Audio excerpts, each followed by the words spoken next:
Yep. All right, you guys. Oh, and they're off, and I just fucking shot beer on my damn laptop. Why the fuck do I do that? And by the way, Natter Days. Natter Days. Natter Days. It's a Hanukkah miracle that we still have Natter Days after all this time. Summer's like long 6 fucking pieces over. of that shit. I know, right? Yeah, it's funny, but again, with the Natter Days though, hear that? You know what that's the sound of? Bourbon. That's the call of the bourbon. Yeah, you're drinking a. I'm not even going to say Sleepy what he's is drinking. It looks like Freddy Krueger fingers. It's awesome. I call that a red rum. Dude, What this is is great. that? It is one of your ices with rum. Oh, it's an Otter Pop. Yeah. So it's an Otter Pop and with- rum. Yeah. It's really, A red rum. And those are really big Otter Pops too. Yeah, those yeah. are these. Those are the John Holmes specials. So to my left is Dan Krupke. Daniel Krumke and brought us Goggle Fogger. Well done, thank you, Daniel. Excellent. Fatheads, living to please. Tim Burke showed up at the motorcycle show, the Cleveland IMS show, and we went out for drinks afterward. He joined us, and we went to Fatheads, and man, that was a good night. It was a good time. I like that place. Accidentally closed the place. It's weird. We got there, the parking lot was full, and that place seats like 3,000 people. Yeah, that was like at 9 Yeah, p.m. when it should have been empty. It should have been empty. Should have been half empty. But motorcycle show was in town. Right. So, and it's kind of pretty close to the motorcycle show. So the place was slammed. To his left, Johnny Mac. how's that hangover doing from Portland? Oh, okay, I've been cleansing this whole week. Like no drinking, no smoking, no nothing. No stripper glitter? until Friday. I'm still getting stripper glitter out of my nose. When I blow my nose sometimes, it just sparkles. Yeah, Yeah. I went to wash my clothes and I was smelling my shirts a little bit. I was like, Yeah, you're like, oh.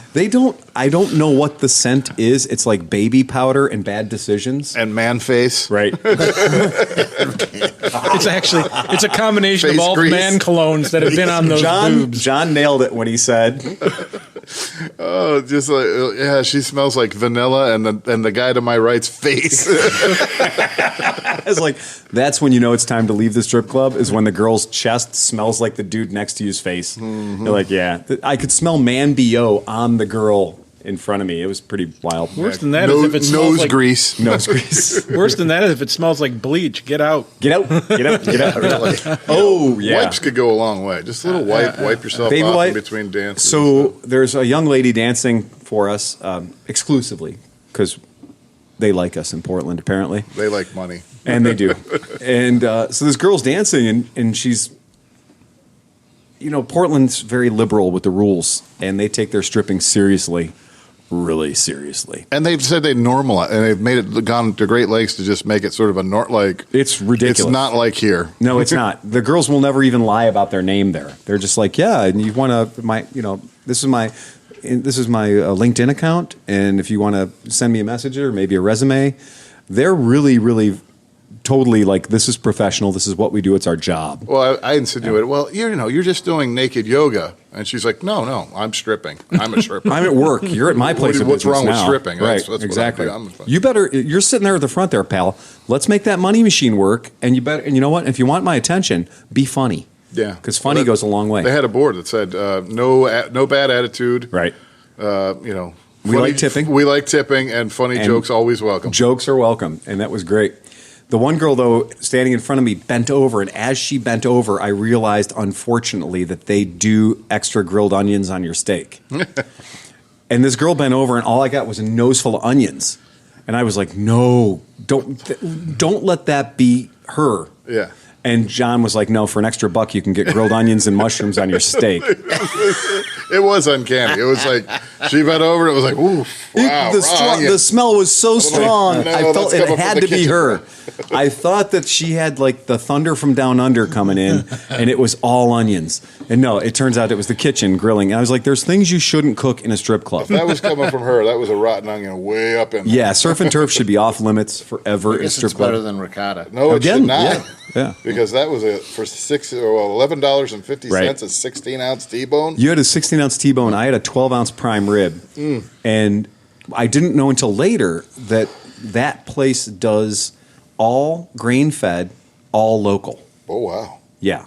And my freaking steak tasted like Wagyu. I mean, it was amazing. I was very happy Yeah, for at a strip club for an at lunch. $11.50 steak with some garlic bread and Oh yeah, fries. it was a real meal. So Titties in my face and we had to ask the girl. I was like, so what's the rule on this? Can I get a ruling on the fact that we are eating on the dancing surface? yeah, like at the stage. Right. Like up I was on like, the are we bar. okay to eat here? And I pointed at the table. I was like, are we okay to eat here? And she goes, well, use the plate. Don't eat it off the wood that I'm putting my vagina on. So We're talking just food, right? Like Right, you're yeah. allowed to eat the food. right. That has to be a health issue. I don't give a shit, dude. No, I know you don't. Oh, Thing. so good. The fact that I'm eating a steak, drinking a delicious Weizen, and like there's a They naked had 65 beers on tap there. right 65 beers on tap, and it was the most naked girl I've ever seen in my life. So they sell But beer it's- and it's it's full naked. nude. Yeah, no, it's not just full nude. Steve, I could see her thoughts. I could see her breakfast. Oh, I thought you were to say you could see light. Yeah, I could see light. That's what In it's- certain angles, I could see light.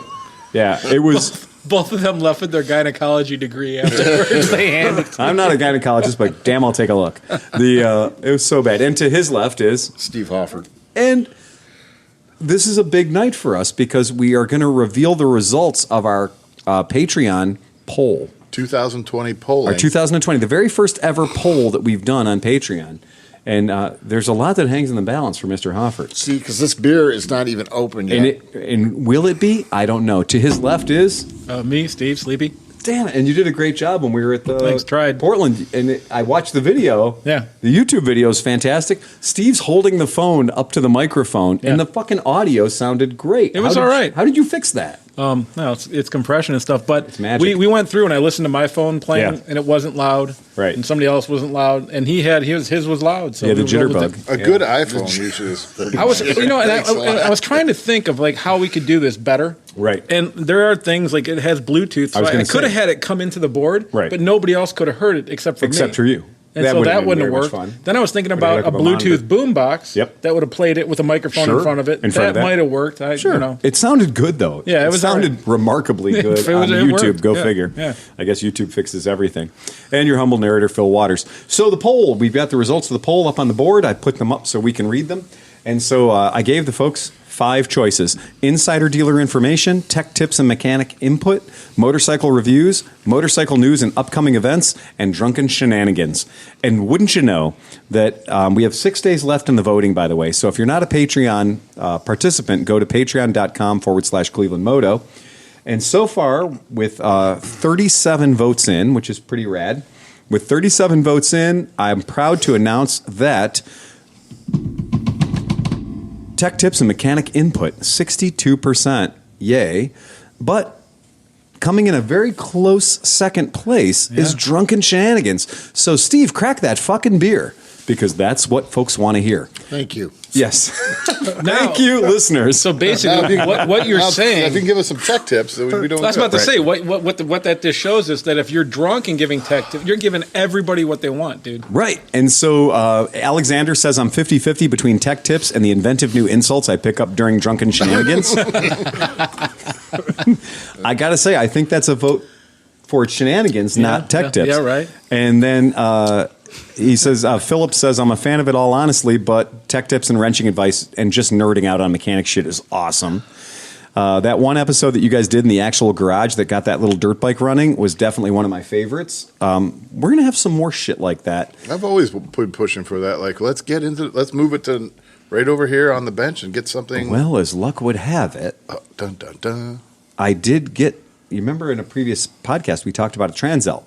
Yeah. Okay. I have That one. would be a good project. And I have one, and I paid the princely sum of free for it.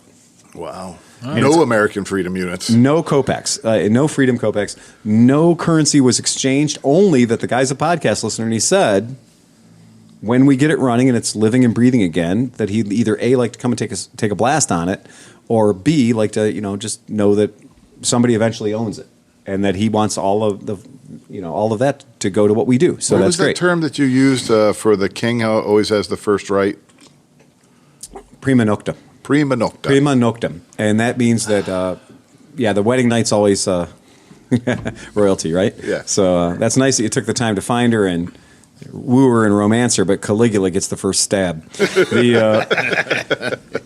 So that's pretty cool. I like that a lot. So we have more of that coming to the tune of a Transalp 600, which is something that I know I've always been interested in my whole goddamn adult life. So that's rad. Really tough to pick just one, but the tech tips are great. That doesn't mean you should cut back on the drunken shenanigans, and I love the insider info too. Maybe more drunken insider tech tips. I like where that guy's coming from. Mm-hmm. That's Brian. Brian Dobbs, dude, we like that. You're on the money. Our friend Jorge Pena, all the above. Don't change the recipe, cabrones. I love that fucking dude. I love that shit. I like that guy. Drunken shenanigans. Anything less than all of it is a shame. So that's cool. So we're getting some good shit. So you're saying there's a Transalp. We are saying there's a Transalp. Diano, we're saying there's a fucking Transalp, man. And you are going to, hopefully you guys can all participate. We've got the GoPro here. We're set up. Yep. We'll bring the Transalp in here. We have at least, I gave you one down too. We have two wireless mics that we could have the two, so we can make it happen. We can make it happen. I'm pretty happy about the fact that we can literally get up into guts, right? We can get up into Transalp's guts, and let's do what we bullshit about. Like in this podcast, we always talk about, what would you do if you had a motorcycle that hasn't run in 10 years? Yep. Guess what we have? We got a Transalp that's got a fucking temp tag on it from 12 years ago. That's pretty cool, man. Ran when parked. Ran when fucking parked, right? We're gonna flood that fucker with start, you bastard. Let's hope the booms. Let's just pray for an internal combustion engine, because also we have no way of knowing what murdered it. Like, we don't know. There's no history behind this, so we may find out why it is. Do we even have a ran when parked? We don't. No, we don't have a ran when parked. We have nothing. So what we're going to learn from this motorcycle is ultimately why it got, in the military we use a term called deadlined, why it got deadlined to begin with, and what it's going to take to bring it back to life. But we're going to do all the shit we talk about on this very fucking bullshit podcast, right? Epidemiology of a non-running motorcycle. Oh, damn. You are clearly not our president. So on we go. Madness, talking about just sheer fucking pucker factor. We brought this up earlier in another podcast. We were talking about like weird mutant motorcycle transplants and just goofy shit. Has anybody actually taken some time to look at the Grom Reaper? The Grom Reaper is a zero motorcycle motor. Yeah. A zero motorcycle motor stuffed into a goddamn Grom. And look at the size of the sprocket on the back of the Grom. It's about 1,000-tooth sprocket. It's just slightly smaller than the 12-inch wheel it's running on. And that is the old zero motor, 66, 67, torque is. But it's still sitting there, and it's in a Grom. So taking a zero motor. How did that not make it to Portland? That would have been great. Where does that reside? Yeah. I mean, in whose hands does that reside? Zero or? So Cole Mishler is a designer at Zero Motorcycles, and he built this. And I just love the fact.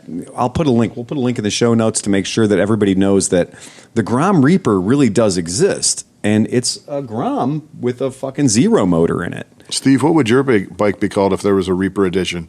The Grim. The Grim Reaper. Ta-da! So, on that note, Bagel from the Misfits is know. building a Heineken, or how do you say it? A Heineken? Heineken. A Heineken. A Heineken? Heineken? It's a Heinkel. Heinkel. They made the first ever jet-powered airplane. Right. The Heinkel is a very respected German brand of aircraft that after World War II wasn't allowed to build anything that could carry bombs anymore. So what did they all do? Scooters. Build fucking scooters, right? I like those too. The Heinkels are gorgeous. The Heinkel 103A2. I like the Heineken name though. If Heinkel? If Heineken sponsored a Heinkel, it would be a Heineken. Yeah.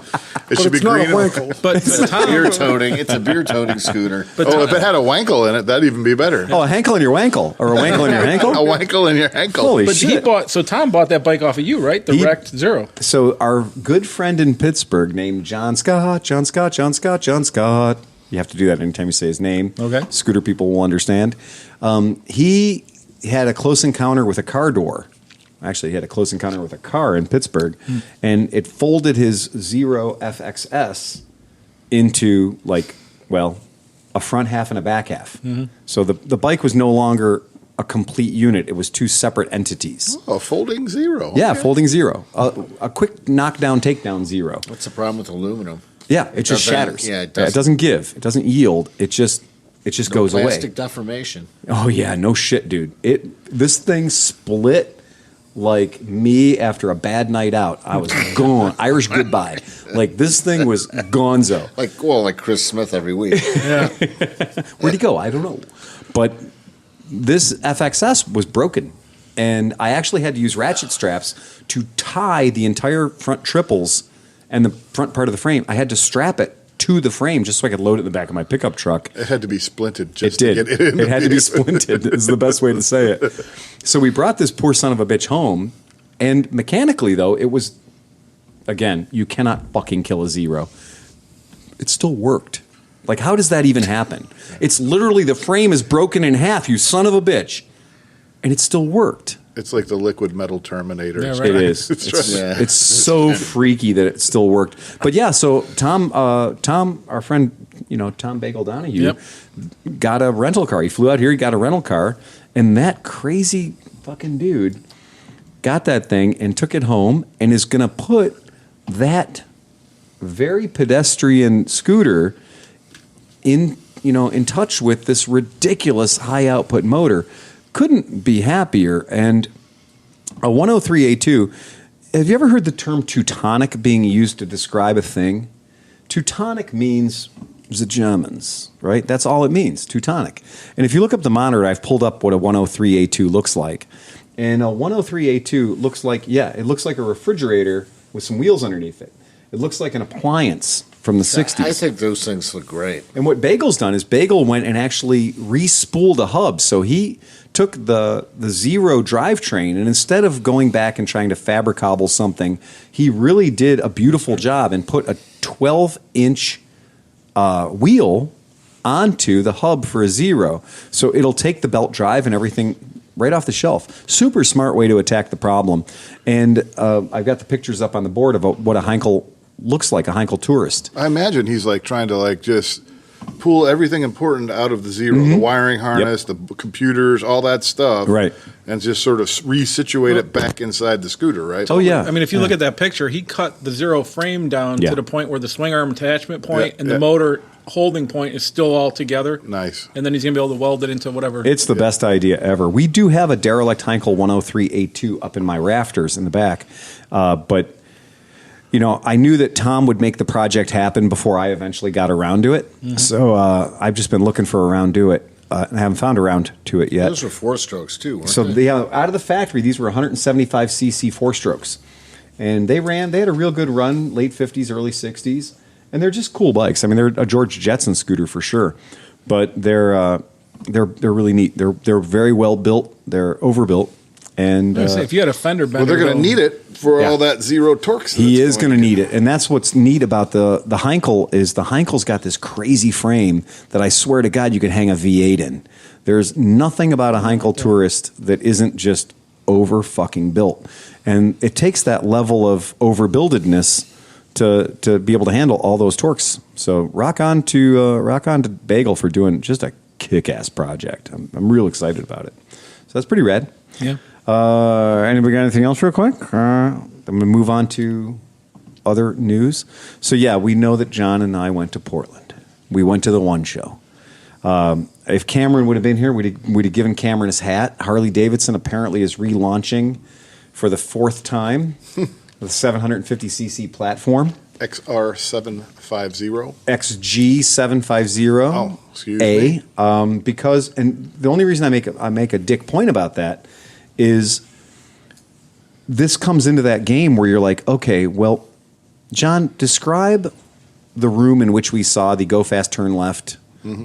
Yeah. What did that room look like? Well, it was a tent, but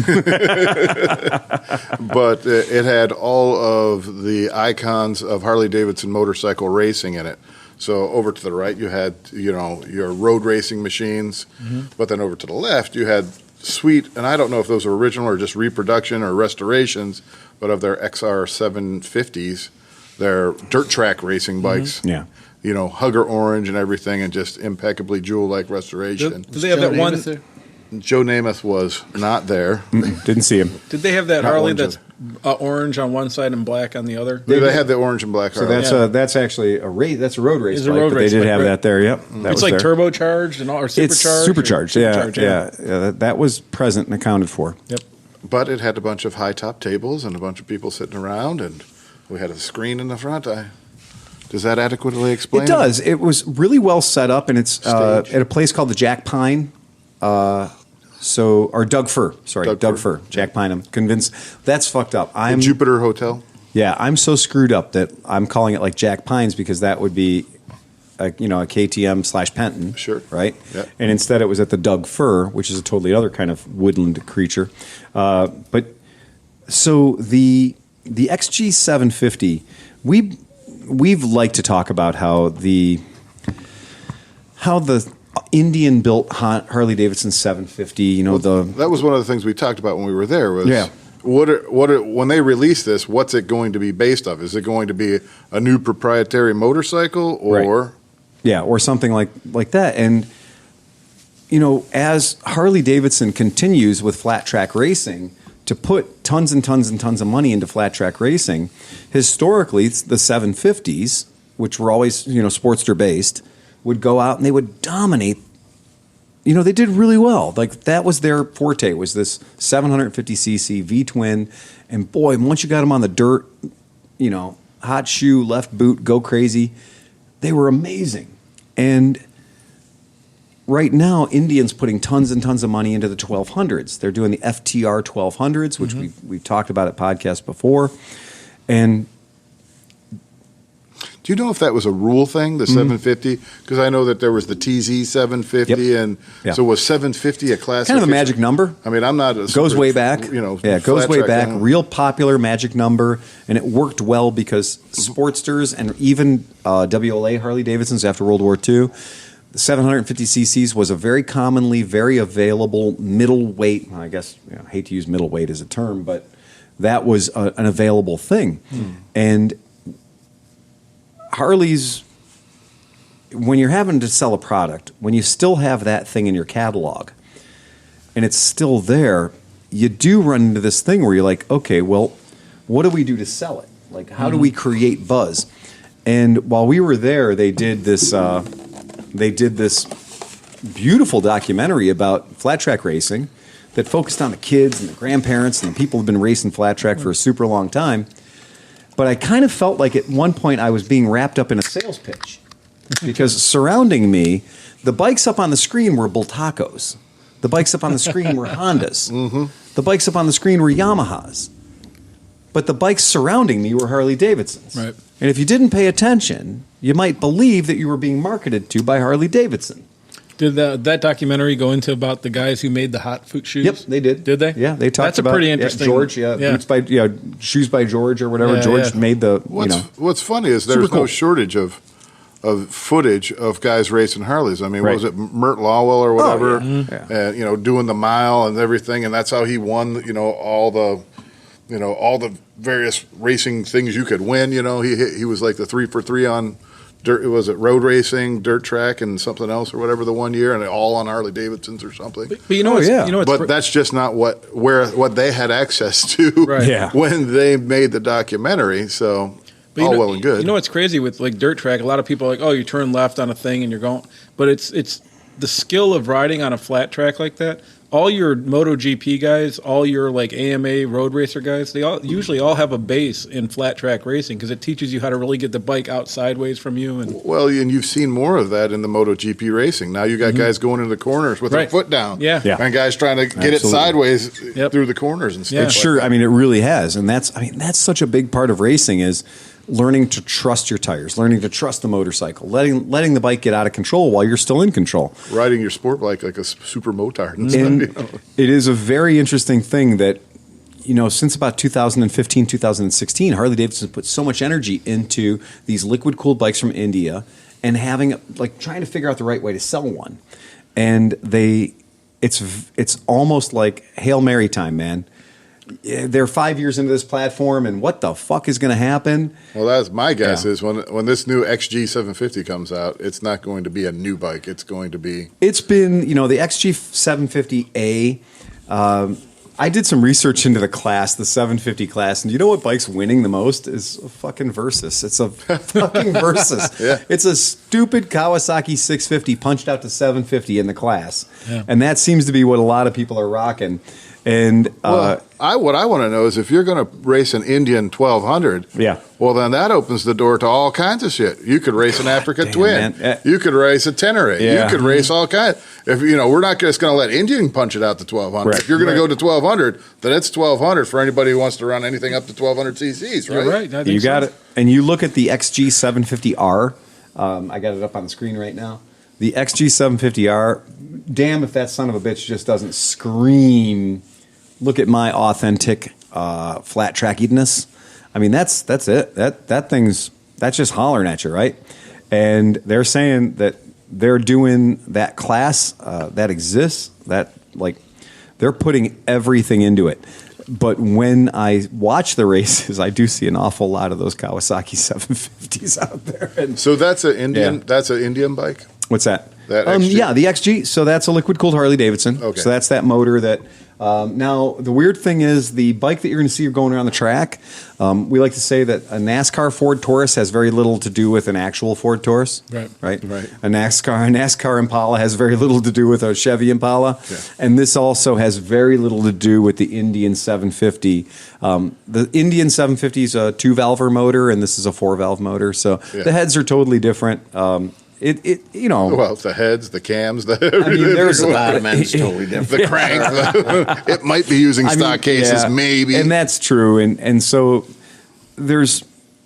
it ain't the same. It ain't the same bike, and it shouldn't be because one's a racetrack bike and the other one's not. Well, so, it was the yeah. same thing with the CB 750 when they had the CR 750 race kit Yep. that you could buy. Absolutely. Well, guess what? It wasn't just a bodywork that you put on a normal. No, it was you take your motor out, you take your cams, you throw away your cams, you put these pistons. It was a whole 350 piece kit to make Yeah. your CB 750, your production CB 750, a track bike. Yeah. Well, that's But with that's- the cars. There's so many cars out there just to get into the racing classes where they had to build like 24 of these cars. Yep. And those are like the most valued cars because exactly that. They had to make actually the car like the race car, They're doing Stock a cars. Yeah, to make it work this year. They're going to pump a lot of. So they're doing a racer contingency program. But that always, that's one of those things manufacturers will do. I think they're putting up $250,000 of purse money for anybody who's willing to take one of those bikes and put it on the flat track and make it on the podium. Get on the podium with it. It's going to be tough to do, but again, if you have that motor. That 80 horsepower, 90 horsepower makes up for a lot of shortcomings and bad welds and Indian manufacturing. So Do you think that's going to help? So, At least it's American steel from old battleships. it's all the old what were those called, Liberty ships? Yeah. So all the old Liberty ships are being cut apart by 8-year-olds in India and being made into modern street 750s. America. but so the numbers from 2019 came out. Yeah. And KTM and BMW had pretty succwe years. Yeah, they did. Whereas Harley dropped like another quarter off their. It's the toughest thing, and for people who are like, we as Americans, we tend to get really wrapped up in stock prices, and we're like, well, the stock's doing great. Well, the stock's only doing great because Harley Davidson bought back millions of dollars of their own stock to keep the shareholders in on the game. Stock is. Yeah, it's a really Track of that. yeah, that's a tough one. The stock has held its value, but it's only because the company bought back a ton of it. So that's why I did it. I just looked up the picture of what, just because I'm a Honda idiot, whatever. Right. But the CR, when you look at the kit that came with the CR 750 to turn your, Harley Stock. it's just slight modification to your CB 750 to make it track ready. Yeah. It comes with a set of exhausts, 2 new wheels, a gas tank, jugs, pistons, heads, shocks, Frame. forks, pretty much a whole bike when you look at that picture. Holy shit, you're not kidding. That's what a CR 750 kit. Yeah. Is you Yeah. basically are just using the frame, You're and using the bottom frame. end, And it looks like you're cutting the back of the frame off too. yeah, On a and CR 750. everything kit. else is going to be pretty much That's pretty different. elaborate. Wow, man. That's crazy. What were you saying about stock, Steve? Oh, it's down 7.4%. 7.4%? Yeah, that happens. So yeah, that's that's pretty rad. But that's pretty good for them. for them. That's like winning.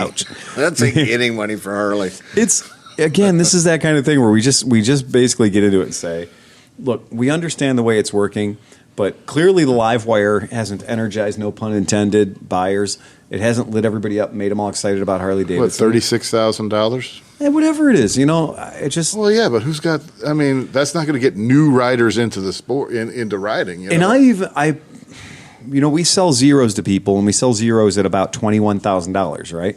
So we sell the highest, hottest, baddest zero you can buy for about $21,000, right? And they would ride circles around that. And you look at the Energica, and the Energica is over. It's in the same price point. It's $25,000 to $30,000 for an Energica.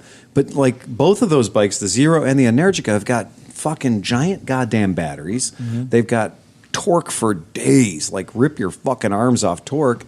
And they're cutting edge technology where the Harley comes out and it's like, well, it's black and orange. And more on top of that, you have proven reliability. Yeah, you're that's buying true. into something that especially with the Zero. That's what I'm saying. Yeah, the Zero really does have. Was that just the drive-by drunk? No, that's Pickle Rick. Oh, that was Pickle Rick. Okay. I was going to say it's way too cold out. It's been like 14 degrees in Cleveland for the past 3 or 4 days. I don't know what that is for our Canadian viewers, but it ain't much. It's pretty sad. I don't think, because we're not riding shit around here. Mm-mm. Well, I had my four-wheeler out. Wait, I'm sorry. Hold on. Since we last... Yeah, since we last Wait, talked, you have a three-wheeler, not a four-wheeler. No, I also have now, wait a second. four-wheeler. Hold on a second. Yeah. So I had a situation come up where a friend of a friend situation? was moving, and he had an Ozark 250, 2003, that looked like it had never been ridden. And he's an auto mechanic guy, so he sprays it with the shit that you use Fluid on everything. film, yeah. The whole thing's fluid film, whatever. He's like, "Come get this thing, get it out of my garage. I'm moving today, $500." So I gave him $500, brought it home. My wife pretty much said, "You're not my husband anymore, but Sleep we're in the working on that." garage. Yeah, An Ozark. That's a Suzuki. yeah. I didn't even know Suzuki made quads. I don't need a wife. I have a four-wheeler. Five speed, automatic, or it's a manual, non-clutch 5-speed, And year of the Lord what? 2003. Oh my God, that's relatively new. With reverse, and the thing Really? is mint, full lights. The whole thing has Holy shit. It has a tow package, so it can pull 850, 900 pounds. It's pretty cool, and it's fully suspended, the whole thing, and it's great. So I had this thing. I mean, it starts. It runs like a sewing machine. It's freaking great. You've become very, very fetishy. Like that whole thing we talked about, Bears on Wheels. Like, well, there's more wheels in your world. Yeah. I have one. Well, my daughter came out and she was like, "So wait, you have a 2-wheelers, Right. Then you have a 3-wheeler, and now Right. there's a 4." She goes, "Is there a 5-wheeler?" Right, I'm like, "Well, exactly. we're going to find out soon." Well, we know there's a find out. six-wheeler. Right. But so, it snowed and it's all crazy, and I have a postage stamp of a yard because I have a trailer. That's where Right. basically I'm taking Yeah. somewhere. But it was too there was donuts to be made. Right. There were donuts to be made. It's You tie time a to make the sled to that donuts. thing, and it's the never-ending Well, sleigh I didn't ride, even do that because come on. I stuffed her on the bike with me, right, with Okay. her little pony helmet on because we were only going to go like 2 miles an hour.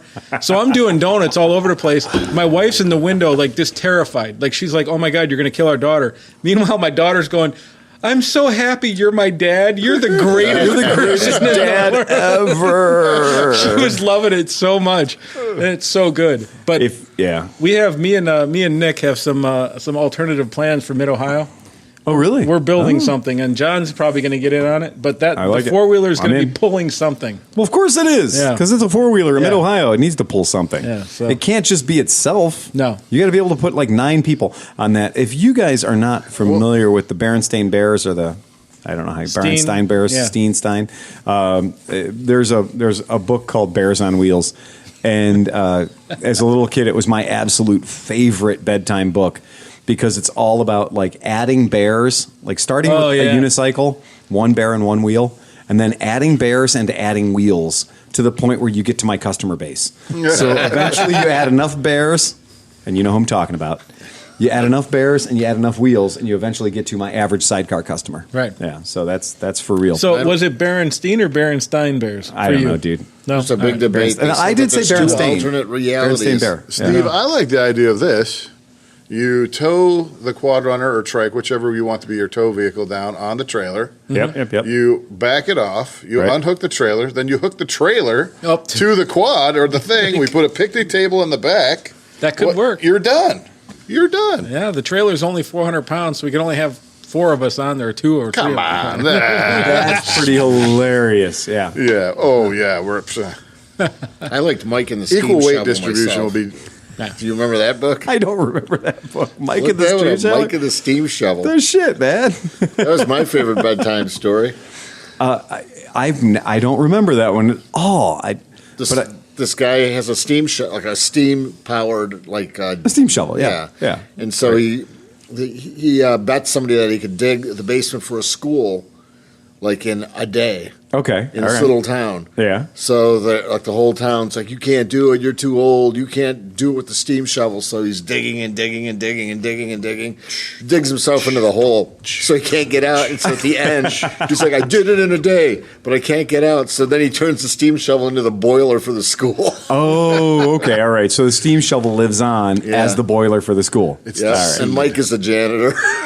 Oh, Mike goes from being an engineer to being a janitor? It's awesome. It's a great Oh, book. he dug himself Now into we a hole. see where Steve's career path came I from. do. I Yeah. totally understand now. It Had makes a lot of perfect influence on me, I'm sense. telling you. Yeah. You could say you dug yourself into a hole.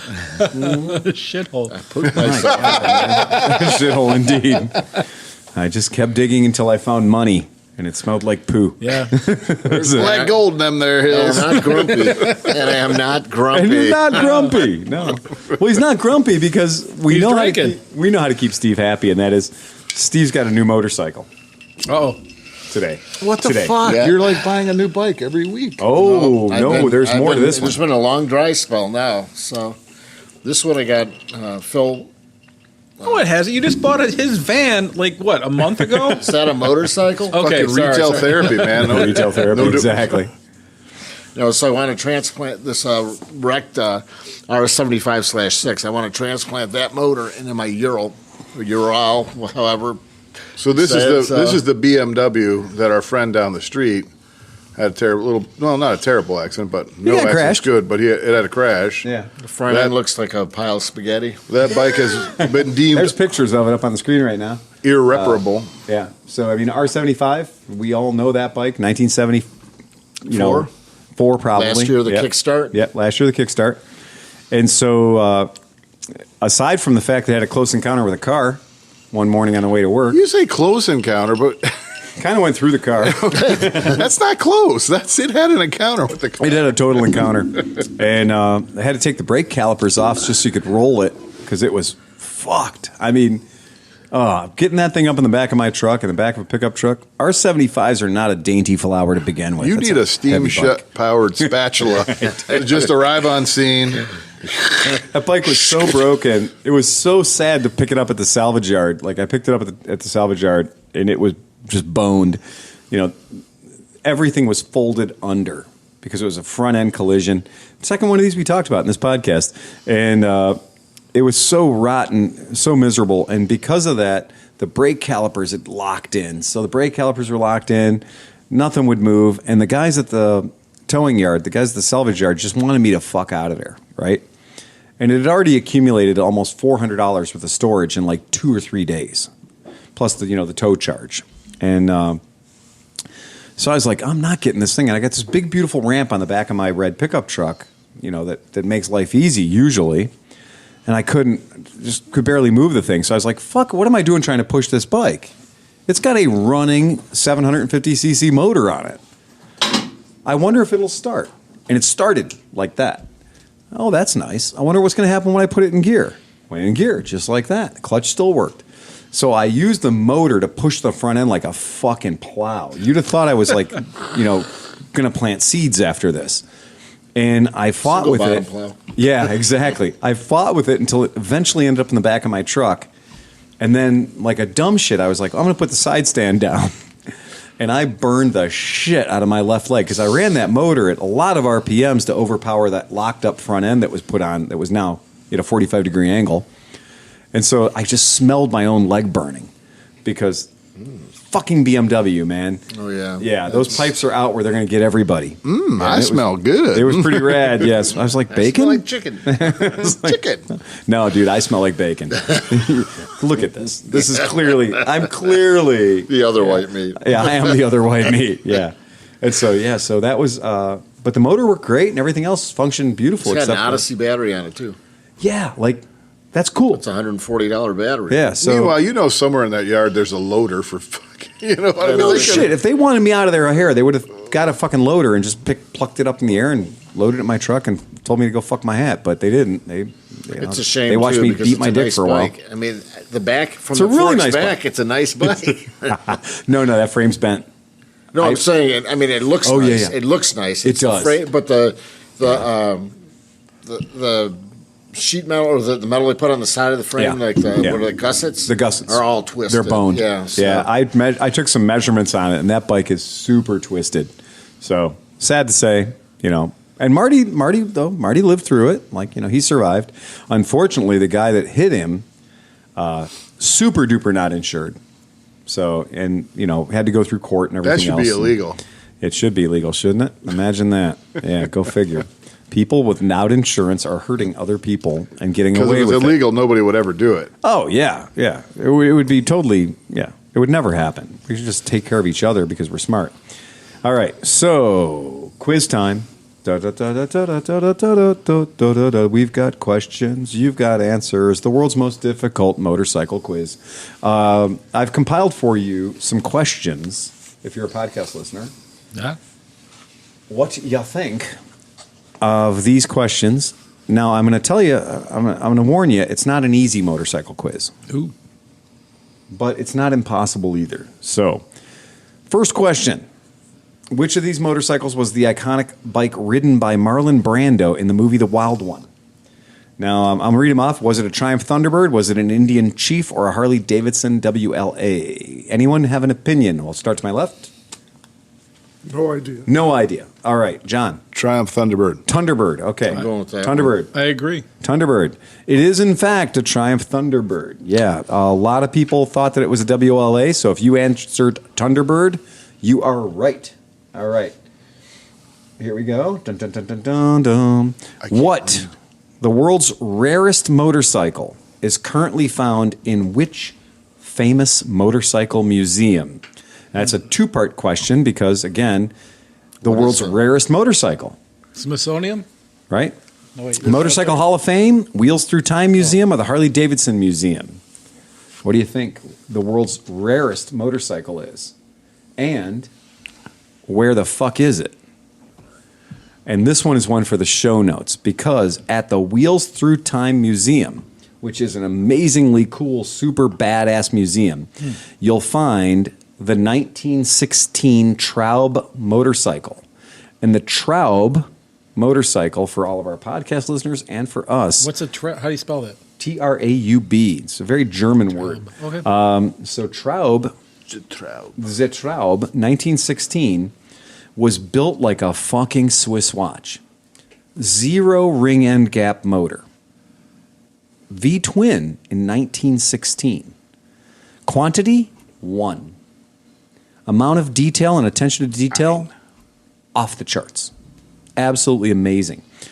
The cool thing about it is nobody really knew anything about it, and they found it bricked up behind a wall in Chicago. Whoa. Yeah, 40 years ago. Geraldo wasn't involved? in Geraldo was not involved. Okay. He only It- finds used bottles. It'd been hiding for 50 years, right? Exactly. Yeah. And Bud Akins. So we all know 1972. Bud Akins, our friend of Steve McQueen, the guy who actually did the real jump in The Great Escape. Bud Akins bought this thing in 1972. Later ended up in a collector's hands, and then it ended up with Mr. Walksler. I believe Dale Walksler is the current owner. And it is, in fact, in the museum. And the Traub, it's beautiful. I mean, it's a gorgeous motorcycle. And I do want you to learn more about it, because if you see it's got a pressurized liquid tension adjuster. I mean, there's so many. The attention to detail on the motorcycle is exotic. It's insane. And it's a running example. Like, they've made it work. They've made it function.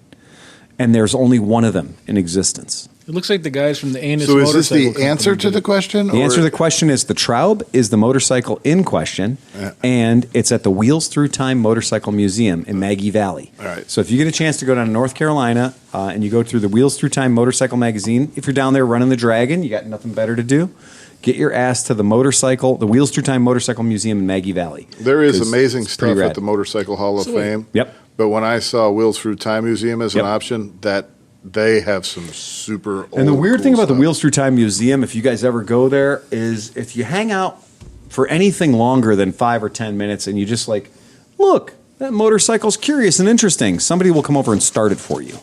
And they might take it outside and ride it in circles. It's a very weird museum in so much as it's kind of a living museum. Did that say that they don't know who built that motorcycle? Yes, so there's very little information about it. Right. And that's a very foreign concept for Americans with the internet. Right. The idea that we don't know something is fucking like bullshit. Unacceptable. Unacceptable. Right. So that's a real thing, and that's called the Traub motorcycle, I would 1916. say Herr Traub. Herr built that. Traub. It looks fucking cool as shit too, and it's a nice big V twin for 1916, way ahead of its time. Because All you right. know that everything on the internet's true. Well, of course. Which Japanese motorcycle brand got its start in 1909, making weaving looms for Japan's massive cotton industry? In 1909, this company that you will recognize the name of started by making looms. You could cheat and be like, oh, how many? There's like 4 Japanese motorcycle companies. Go ahead.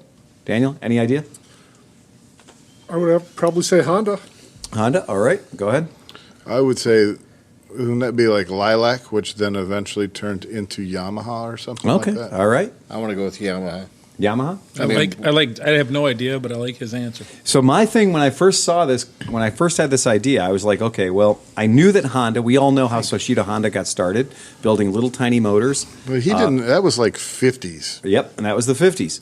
And I went back and I researched Yamaha because they're all musical instruments, going way, way That's back. why I thought. Yep. Because they. But it turns out, looms, the Japanese silk industry, the Don't say Japanese, Suzuki. right? It's Suzuki. Well, Wow. they stick with their 1909 technology. Suzuki, prior to World War II, Suzuki was going to build a car, and they had already they'd already prototyped an inline 4-cylinder, liquid-cooled overhead cam 4-stroke motor that they were going to put in a car, and then the fucking war happened. And they were too busy building weaving looms to And we're build talking parachutes. World War One. Well, no. This was World War II. Yeah, Oh, okay, exactly. World War What happened to Yeah. Suzuki though? And so why are they so hesitant to Dude, you move are ahead? absolutely right. My 2003 Ozark, I was looking up looking up oil filters and oil, right? And it's like 2003 through 2018. Yes, they're all the exactly. same. They're all the They same. haven't changed anything. Yeah, they're very careful. They're a very fucking careful company. And so their first motorcycle was actually just like Honda was.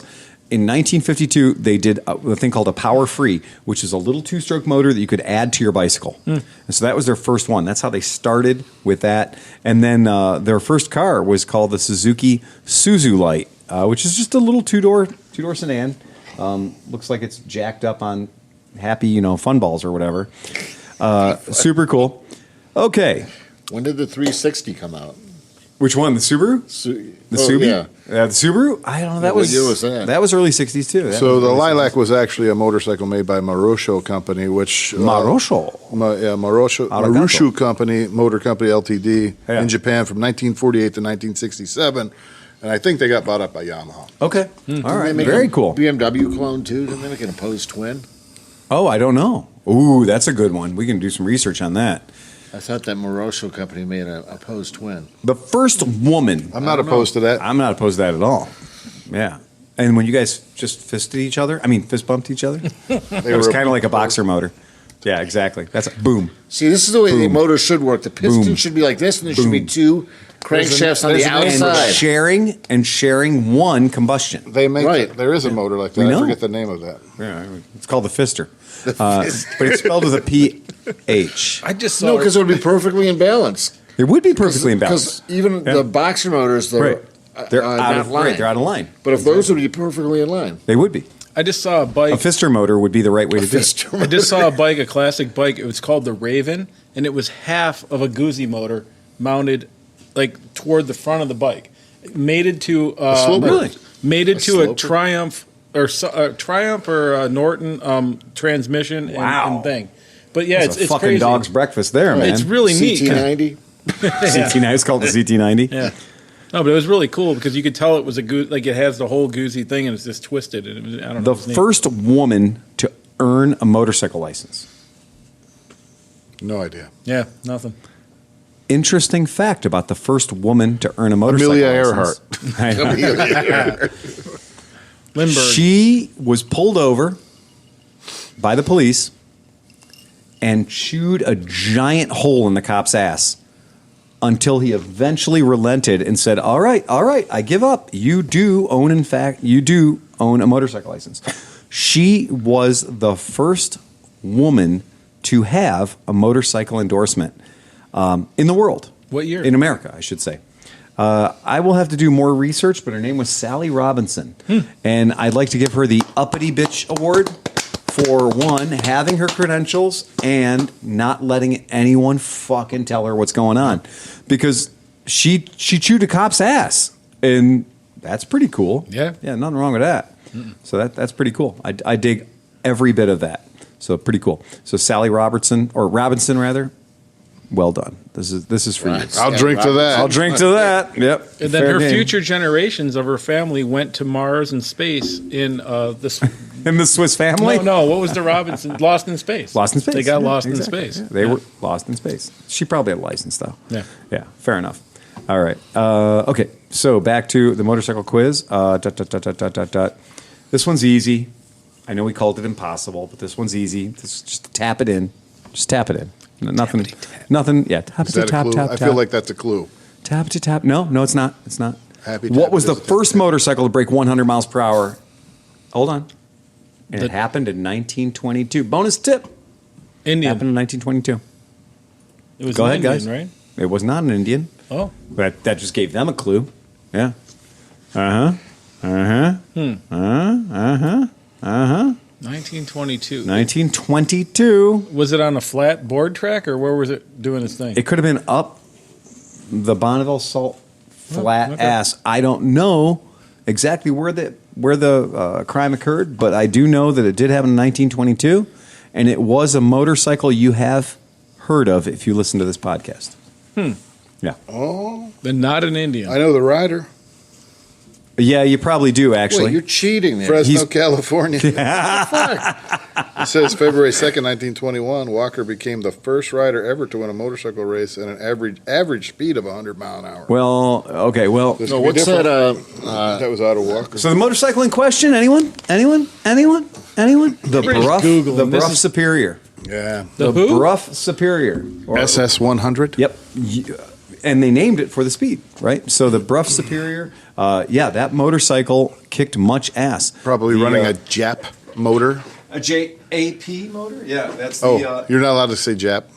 well That's not what it was. It was a Right. JAP. JAP, right? The JAP motor. But yeah, the Bruff Extra bonus points. Who knows what JAP stands for? I don't. Japanese automotive. No. Or, no. So is this information from the Curtis, the Glenn Curtis Museum incorrect? It says Curtis V8 motorcycle was a 269 cubic inch V8 engine powered motorcycle designed and built by aviation pioneer Glenn Curtis. The Curtises. Land speed record of 136.36 miles per hour, January 24th, 1907. And that's an incredible thing had they built more than one of them.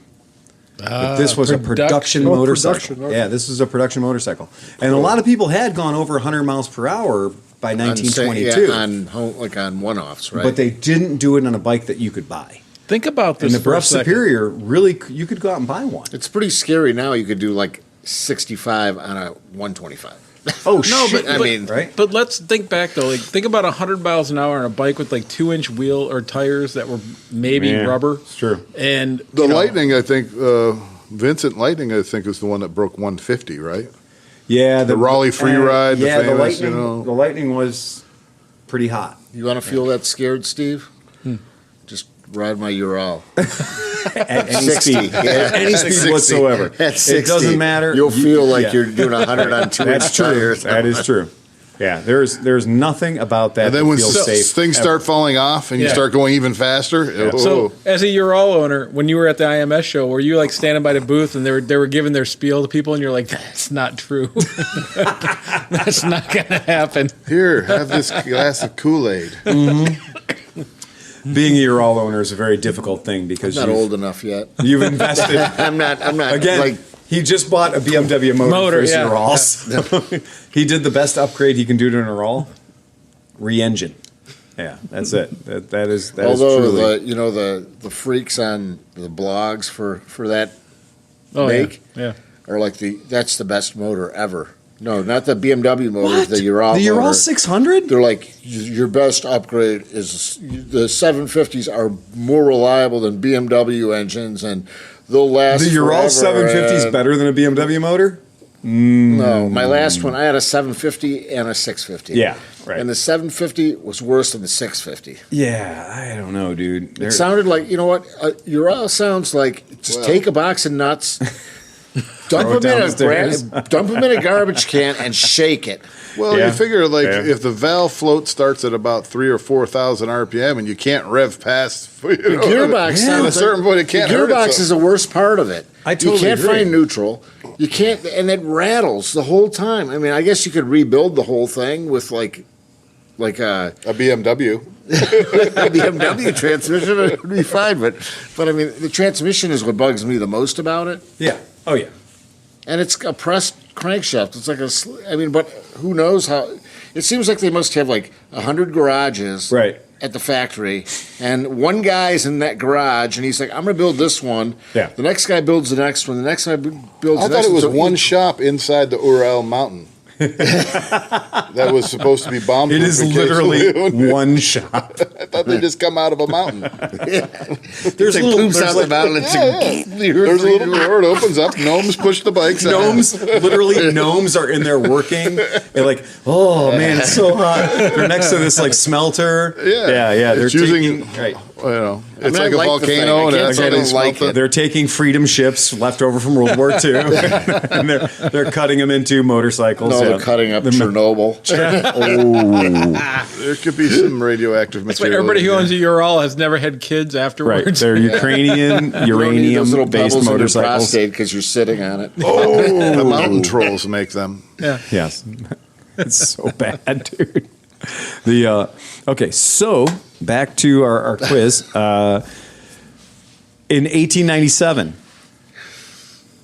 George M. Hendy founded what bicycle/motorcycle company? In 1897, George M. Hendy founded a motorcycle company. What was that motorcycle company called? I'm just going to finish his last name, and since his last name was Hendy, I'm going Yeah. to say Henderson. Henderson? Okay, all right. Anyone else? Henderson That was was my Henderson. guess. 1897, folks. George M. Hendy, Schwinn. the I don't know. Indian Motorcycle Company. The Indian No, Motorcycle Henderson was Company. Henderson. Well, Yeah. yeah, I know. Indian Motorcycle Company. 1897, man. That's a very, very long time ago. Harley Davidson loves to say that they've been in business since 1903. Depending on which book you read, that's completely accurate. And Indian got their start in 1897. That's badass, man. I got to give them credit. That's super cool. Except, if unfortunately, for a time there, Indian was anything but a real American-made bike. They were a clothing company for a very long time. They were little mini bikes that were mounted onto kiddie rides for You'd be like, oh, check it out. a Out in front of solid 50 Kmart. years. Out in front of Kmart. There's an Indian little tiny baby dirt bike. It just says Aramaki on the side or whoever. There were even the Indian Triumphs, weren't Yep, there? there were Indian Triumphs. That's right. There were Indian Royal Enfields. Yep. So there were Royal Enfield Indians as well. So yeah, That was a good 50 years of they their did life. stick there. They were like, well, we're not building bikes anymore, but we're still building badges. Well, Henderson, you know what? Indian might not have failed had Henderson not died on testing one of his bikes. Right, that's true. Because then Indian bought Henderson. You're right, and then that's they right. invested heavily in their inline fours, which failed. I mean, Which totally failed. Yeah. Yeah. So I think But they I put. love them. Yeah, I know they're I love beautiful. them too. Believe Yeah. me, Cleveland Tornado is my favorite bike. Yeah, the Cleveland Tornado is one of those machines that It's just dead sexy. There's is. just nothing. There's nothing It's not awesome sexy with about rod it. Like, controlled. I mean, the rods coming through the handlebars. that linkages. control- yeah. oh those yeah, are- yeah. I mean, It's unbelievable. It's like the Nimbus. hold on. Yeah, That's our next question. So yes, that's a little bit of something for something. Got to do a fun thing. I got to kind of sit and do the math on the all of our little bikes, all of our little like play bikes, because it's getting fucking crazy around here with the play bikes. Everybody's into the Groms, and Cameron's got his Z125 Pro, his Kawasaki, and you've got a Monkey, and you've got a Passport, or a Cub, Super Cub, yeah. Five Passport. Which is respectable. Exactly. But so I've been riding every chance I get, I ride the TNT 135, and every chance I get, ride the Rascal. And I'm just going out and just flogging the shit out of them. And I had a customer come to my shop and talk about the Vader. Oh, so yeah. The Vader. The Did you Vader, know the name Boom, hold on. they're all the same. Did you know the name of the company that makes the Vader? It's called Boom. Yeah. Are you going to buy a fucking motorcycle? Boom Vader. An internal combustion motorcycle from a company called Boom? That's good. What's going to do when you're riding So it? wait, let me, as a guy who has dealt with all these like Chinese companies and Yeah. stuff, right? What do they benefit? So there's people selling them as Boom. There's people selling them as Vader. Yep. There's people selling them as like the XR 125 or something. There's like 15 different versions of the same bike, and they all come Right. from the same factory. Oh, yeah, they do. Yeah. How do they benefit from that? I have Like, no does it- idea. Because the factory's making the bike and selling it. I mean, the factory doesn't care. I don't think it's a factory. I don't think it's an factory. I think it's 11 factories. It's low, Well, really. Yeah. And the sad and the cold heart of the fact is, there's a company who's making the same bike for other people under a name brand name. Yes. Right. But they're pumping them out the back door under some other brand I don't name, think you they're know, even working about the yeah. back door. I think it's like, what do you want me to call your version of this order sheet? And I have an order sheet online, and you pick what you want me to make it out of. And I'll make it out of that. And if you want me to order the most reprehensible, awful thing, I'll build it for you because I don't give an fuck. Like, I like that. so yeah, that's a Metallurgy, not a problem. Okay. metallurgy, check. not a problem, right? Okay. Yeah. You want it made don't out of- care? Okay. Well, yeah. Look, we have a composition here called Chinesium, and it is only available to you dickheads. We don't even use it on our own shit. We wouldn't ride this shit. We but wouldn't we'll ride sell this it shit. to you. Yeah, It's the only because it's never material coming softer back. than lead and close to mercury. But here's the thing that's But it here's- is solid at room temperature. And it burns awesome. But here's the thing that's kind of changed. So like when you first dealt with Chinese bikes, Yeah. they were just blowing up and they were shit, Oh, yeah, right? garbage. So they kind of figured out that with metallurgy a little bit, right? And Right. they have you definitely have to go and change a lot of bolts and stuff on it Oh, to yeah. make sure it's gonna be good. But Oh, here's yeah. the new problem now is they can't figure out plastic. No, they can't. Like the plastic on my Yeah. Grim, Yeah. I haven't off-roaded it. I haven't done shit with Yeah. it. It's a pit bike that I took to Mid-Ohio and I go for beer on it. And that's Right. it, right? And the plastic is disintegrating. Oh yeah.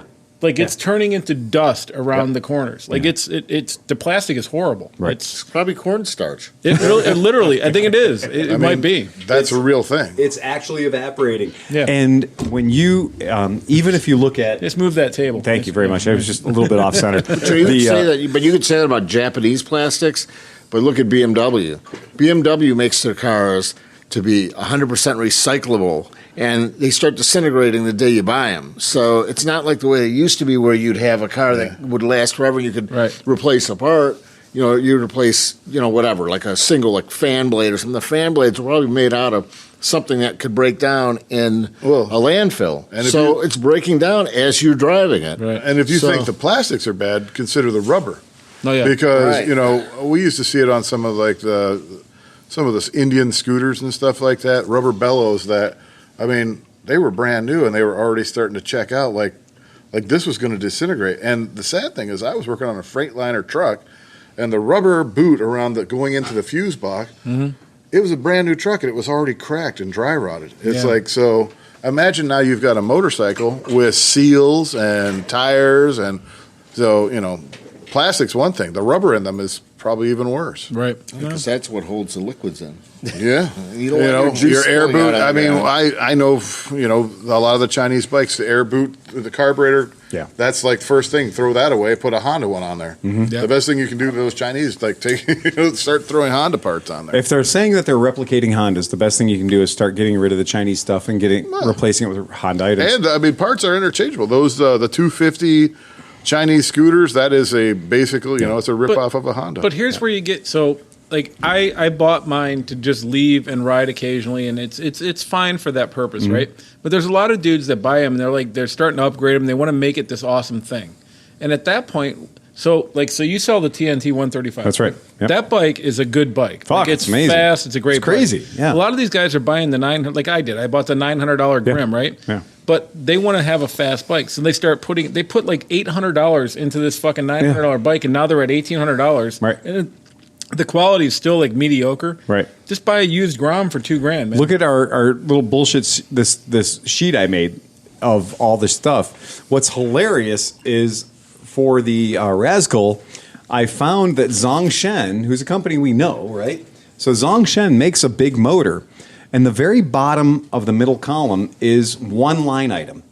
And it's the hilarious thing because it's a single line item, and that single line item is a motor. And it's not just a motor. It comes with a carburetor. It comes with a Kickstarter. It comes with everything you need to put it into the space formerly occupied by your, 9 horsepower motor. But you want to hear the best part about Yeah. that motor? Yeah. So that you're talking about the 190, right? Yeah, the 190. So it It's has a 18 shift horsepower. problem. Oh, really? The shift star Yeah. has a problem, and it's a $4 part. but it's they're not in the middle fixing of the it. motor. So they're saying like you have to get this $4 part. It's a Right. 20-minute fix, and then you have a solid motor. Oh, okay. All right. So that's another option. And another thing is it's the Intel, right? So you Right. got to know about that. Right. And I was looking at that. I was pricing that motor out. I was kind of looking at the specs of it.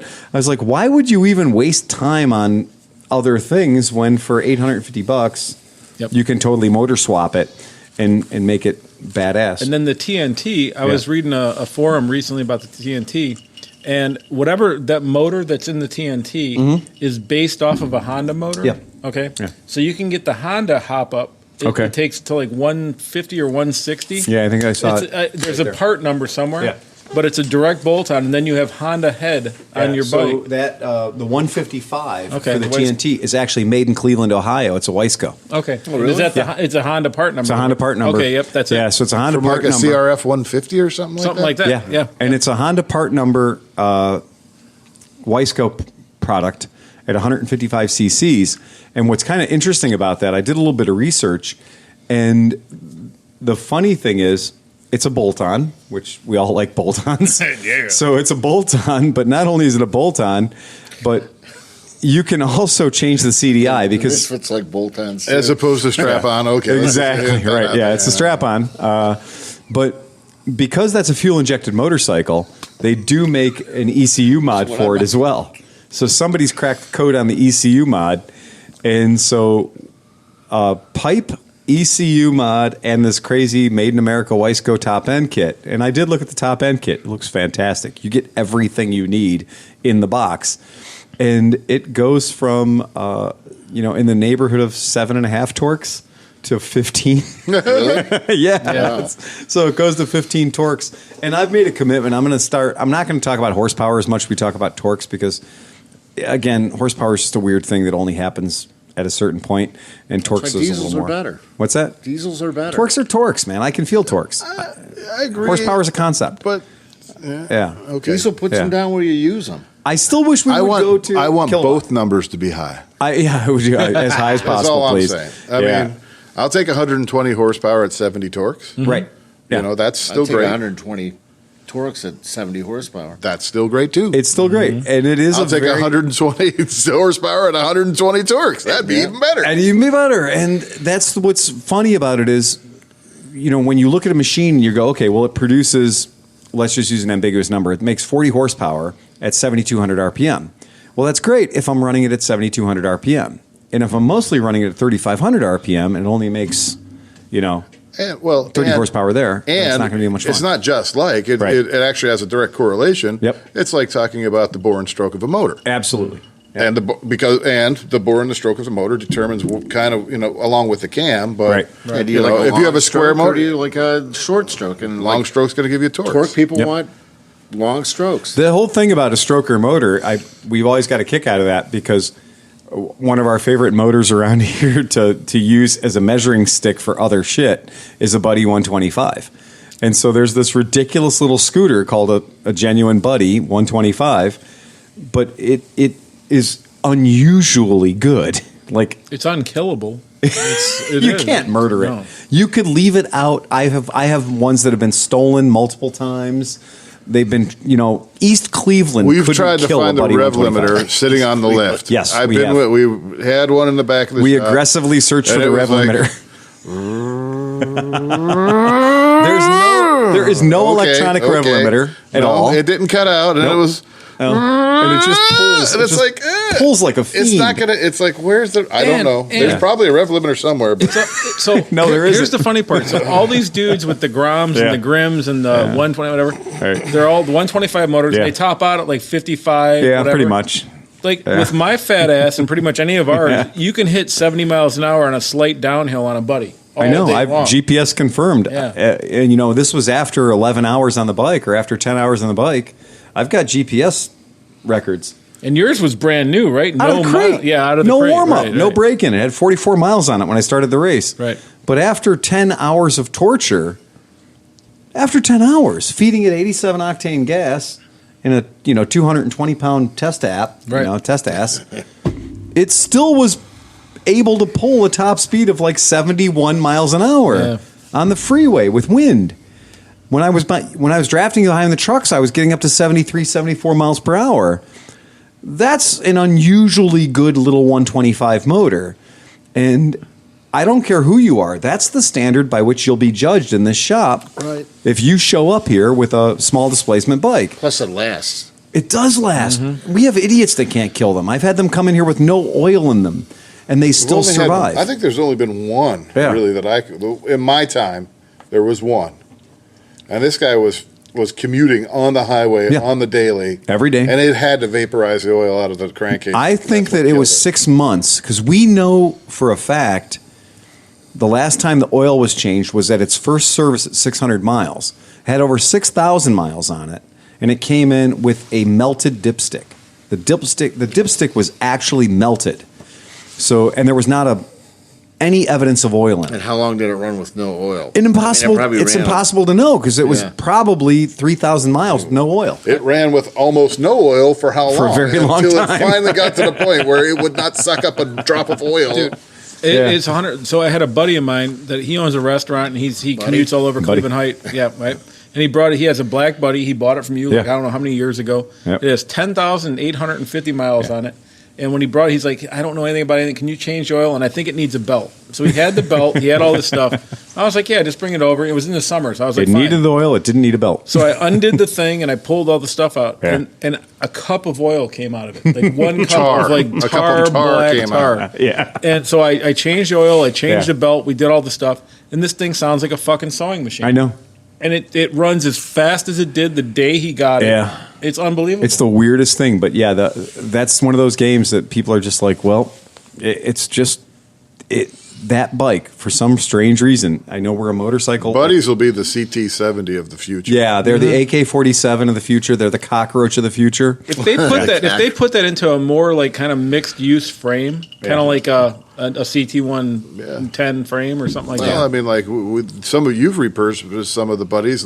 We've made a skateboard. The skateboard We have a buddy. 70 mile an hour skateboard. So Emmy took our mechanic. Emmy, she took a lightly destroyed Buddy. Just crashed enough. The title didn't mean anything anymore. And our friend Alex Tazzy showed up from Annapolis, and Emmy and I we were getting ready for a big rally weekend. We were like, we got to take something special. Well, let's make a Buddy into a chopper. We'll take all the plastic off of it. We'll cut the frame. You'll sit down nice and low, and we'll put some ape hangers on it. It'll be fun. And then it was like, yeah, we should do that. I was like, well, what? And then I don't know if it's Alex or me or Emmy or it was just a group mind fuck, but we were like, well, let's just put plywood on it and we'll put a skateboard deck on it. So we made a really big snowboard style skateboard deck. We put grip tape all over it. And we gave you the option of either standing on it and riding it like a skateboard, or sitting on it and riding it like an ape-hanger chopper. Your choice. We had a front deck and a back deck. So Too bad you didn't have a tiller. well, we had a poop deck. So the poop deck was on the back, and that was kind of sit up at an angle. We put a half a gallon Briggs & Stratton gas tank on it, which is more than you'll ever need. Ever. And pumped LED lights through it so people could see it, so you didn't get hit by it by accident. Right. Put the loudest pipe we could find on it, rejetted it, and everything worked. Yeah. And it was unfuck. And we put giant weird, trailer tires on it, big knobby trailer tires. And we put 10-inch trailer tires on it. And it turns out it is the perfect vehicle for just about anything. Sounds good. There's nothing you can't do with that bike. And she named it Johnny 5. Johnny 5. Yeah. So because it's just like parts aren't where they're supposed to be. Like, it just looks like a little angry robot. And the weird thing is though, that was a 150, and we know that those bikes with all the parts that there should be there will easily go over 70 miles an hour. Oh, yeah. And then you take those parts off, doesn't make it any heavier, it makes it lighter. And if you're standing up, as you do, and you've got your 1 foot behind you on the kick deck, and you got your 1 foot in the front, and you're sitting all, goofy style like I do, and you're going 70 miles an hour on dirt, that's some shit, man. Hang 10. Yeah, it is some shit. So you want some more pins? Exactly. It's the fastest fucking skateboard I've ever ridden in my life. It's a scary thing, and it does it so well. Like, it does it reliably. And you can't ride it anywhere else. You pretty much, you can't get that thing down the street. All the police are going to pull you over. So how did they get the metallurgy right to make that motor just unkillable? I have no idea. Like, What born stroke is it? Is it a? well, it's a square motor. We were It's a talking square about that stroker motor. So, Yeah. out of the factory, straight up, we were joking that the 125s actually run better than the 170s I've always do liked the 125s. because it's a stroker motor. And it's even when you're talking about something as small as, a 47 cc or 47 millimeter piston, that's really tiny. I mean, that's small. We're not talking about cc's, we're talking about millimeters. And when you have something that's the size of a medicine bottle, somehow it benefits to have a long stroke, even when you're talking about 125 cc's. And in that application, that little thing has a never say die mentality. Like, you can't overcook it. Go figure. I think the 70s are the same. I mean, Honda 70s are the same game. It's a long stroke motor, comparative. I mean, the little 70s are actually a long stroke motor with a dome piston. And then there were various builds on them. And then they changed. Like my 82 is different. It's a flap top piston. That's a flat top. They changed some things. The CT90s had long rod versus short rod builds and stuff like that, where same crank, but the rod was longer, so the deck height and stuff, and just, I don't know. It is this, and that's why when somebody tells you how many cc's you're dealing with, that's not the end of the story. And it's a totality of the engine. It is. At one time I worked out, I mean, if you look at what a CT90 puts out as far as horsepower, and you extrapolated that out to a Chevy 350, it would be a 700 horsepower Chevy 350. It would be, because it's true. Yeah. If everything is based on horsepower per liter, right? And it would rev to 10 grand because, Yeah. the crank on a Honda 70 or 90 is on roller ball bearings. It is. It is not on plane bearings. It is not on, It's not on a bushing. roller Yeah. bearings. Right. It is roller ball bearings. Yeah. When you have one apart, you can spin the crank and it just spins. Yeah. They are made to spin. And there's also like the drivability and the fun factor. Like, you can have that new what is it, the Rocket 3 or whatever that has 1 million horsepower. It sounds great and it's going to be fun, whatever. But honestly, some of the small bikes are way more fun. You get into turns and do things like that. Like, And then basically the Buddy is that same thing, but it's also got roller ball bearing camshaft. Yep. So everything, Exactly. it's a full roller motor. Oh. Yeah, it's a roller motor. It's the weirdest little motor. Like, for any project, one, they didn't build a shortage of them. There's a lot of them around there. And they're a fun little motor. You can put it in a lot of different projects. For a gasoline powered motor with just a fucking bulletproof top end, a bulletproof bottom end, a carburetor that's very good. It works all the time. The transmission, the CVT is Yeah, solid. it's Everything a is really solid good motor. about it. Like, So anytime he was like, "Oh, I'm going to do a GY6 conversion," fuck no, dude, do a buddy conversion. Like, Well, don't. it's still, I mean, wouldn't that still be a GY6? I hate the term. Again, Okay. Yeah. the we second associate somebody that with Chinesium? look, yeah, the second somebody says GY6, I know what they mean, and they mean Chinesium. Okay. And for me, spend the extra fucking 10 minutes to find a blown up buddy. We've got no But you shortage won't. of them here. You're not. You're Yeah, only. that's true. You won't find, Find a a blown crashed up. buddy. You might find a crash. Yeah, they find a do. crashed And I've seen them for going for dirt cheap. Like every once in a while, you'll see one up there for Yeah. $900, $800. Dude, I'm I like, got mine with 600 miles on it for Right. $750. Exactly. Yeah. just ridiculous. I want to find one now. They're so good. I've wanted to get one for a while. Yeah. I mean, if I was going to put my wife on anything, Yeah. it would be a buddy. Oh, I'd put her on a buddy in Well, an that's instant. what my wife's going to graduate from her Metropolitan, I think, to Yeah. the Buddy this Your year. buddy? Put my- Yeah. So, and I'll have to ride my BV. That's one of those things that, and what's weird is that, the gotta buddy go. came out in 2006, and it's still it's still the same bike. Yep. And it falls into that Suzuki syndrome. Yep. Or that KLR 650 You got it syndrome. right, I guess. I mean, it's good. But for It 2000 works, man. It but fucking works. It looks like it came out yesterday. It stylistically. Oh, the price never changed either. No, but It's the same price. It's like a dime bag. It's always been. It is a dime bag. It's a dime bag scooter. Fuck, man. It's a dime bag. But they didn't fuck it Yeah. up. It's not ugly Right. either, even No, for the it's time fine. period. Yeah. It doesn't look like it's a 1990. Oh, look, It's- that's a 90 scooter, Yeah. or 2000 scooter. or No, it something. works too. Yeah. It's It's- not a Honda Reflex. It doesn't not look a Chinese. reflex, It doesn't yeah. look like a Honda. It doesn't look like a Chinese scooter. It's a buddy. A buddy. We had is a buddy. photo shoot in the shop today. So fucking funny. We had a photo shoot. This chick came in. Not chick. This young lady came in, and she's posing A for logger. she's posing for a local magazine of ill repute, and this fella approached us at the motorcycle show and asked if it'd be okay if we did some shoots at our shop from time to time. You remember that guy? Yeah. She had the picture.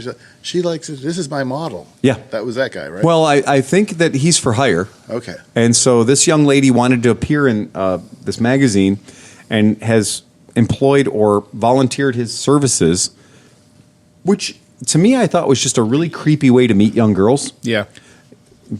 But his wife came to hold all the lighting shit. Oh. So his wife came to hold all like the lighting reflectors and shit. So Doesn't she's say in all on that. it. So yeah, they're in the lifestyle. Yeah, they're in the lifestyle. So I'm saying. I think they might be in the lifestyle, if you know what I mean. Murray's a piece of shit, but so this young girl is just draping herself all over our Suzuki GS 1000, and In a gym, you have to wipe down the equipment after you're done. So I hope I regret to inform you the GS 1000 has not been wiped down yet. oh, excuse me. I'll be back. If anybody needs me, I'll be in my bunk. But this is what's weird is they showed up and I was like, they're like, oh, so they're looking around our shop and we're sitting, there's at least 100 bikes around us, right? Mm-hmm. So there's about 100 bikes in this room with us. And they're like, oh no, we really need something from the 70s. And I was like, wait a second. First of all, She wasn't born in the 70s. exactly. And second of all, really, there's a big gray area, right?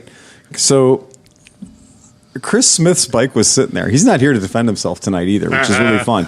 So his GS 450 is over there, and I was like, well, that bike's almost from the 70s. I mean, technically, 1980 was still the 70s if you use like that math that they tell you that it's not officially the new decade until year one. It was Did you say designed- we got rid of all that bullshit? Yeah. So I was like, yeah. Where do you keep that? Oh, in the big room I have for people who don't pay their bills. In the dead carburetor room. But so I was like, well, there you go. And so this chick was warming up to Chris's GS 450. Yeah. And so they're like, they got the Ape, the three-wheeler with a backdrop and everything else.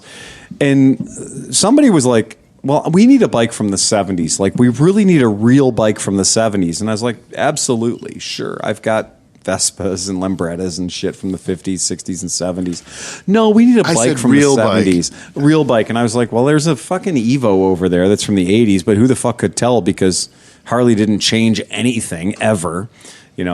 Far be it for anyone to detect the difference between a 78 FLH and a 83 FLH. If I was that chick, I'd have thrown myself all over the GB500. That's all I'm saying. Well, Photo Mom looks up in the window and goes, well, we'll use that. And I was like, well, that's on a lift in my front window, so go fuck your head. I'm not taking that down. That looks like work. And she's like, well, that's the kind of bike we're talking about. We need a bike from the 70s. And I was like, ha, that bike's in 1989, so you're an idiot. And Anybody who knows their bikes will know that. And that's the problem is when people have their fantasy of a photo shoot, and then they have like reality. We want a bike from the 70s. Well, the bikes you picked aren't from the 70s. And that's how you end up with a chick with a pair of vice grips trying to remove a carburetor.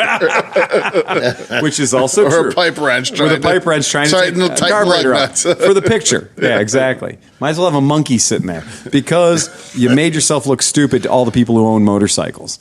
And Not Harley people, though. so she was here for about an hour or so, and I gave him the number to Skidmark Garage because I know that Schafran's got.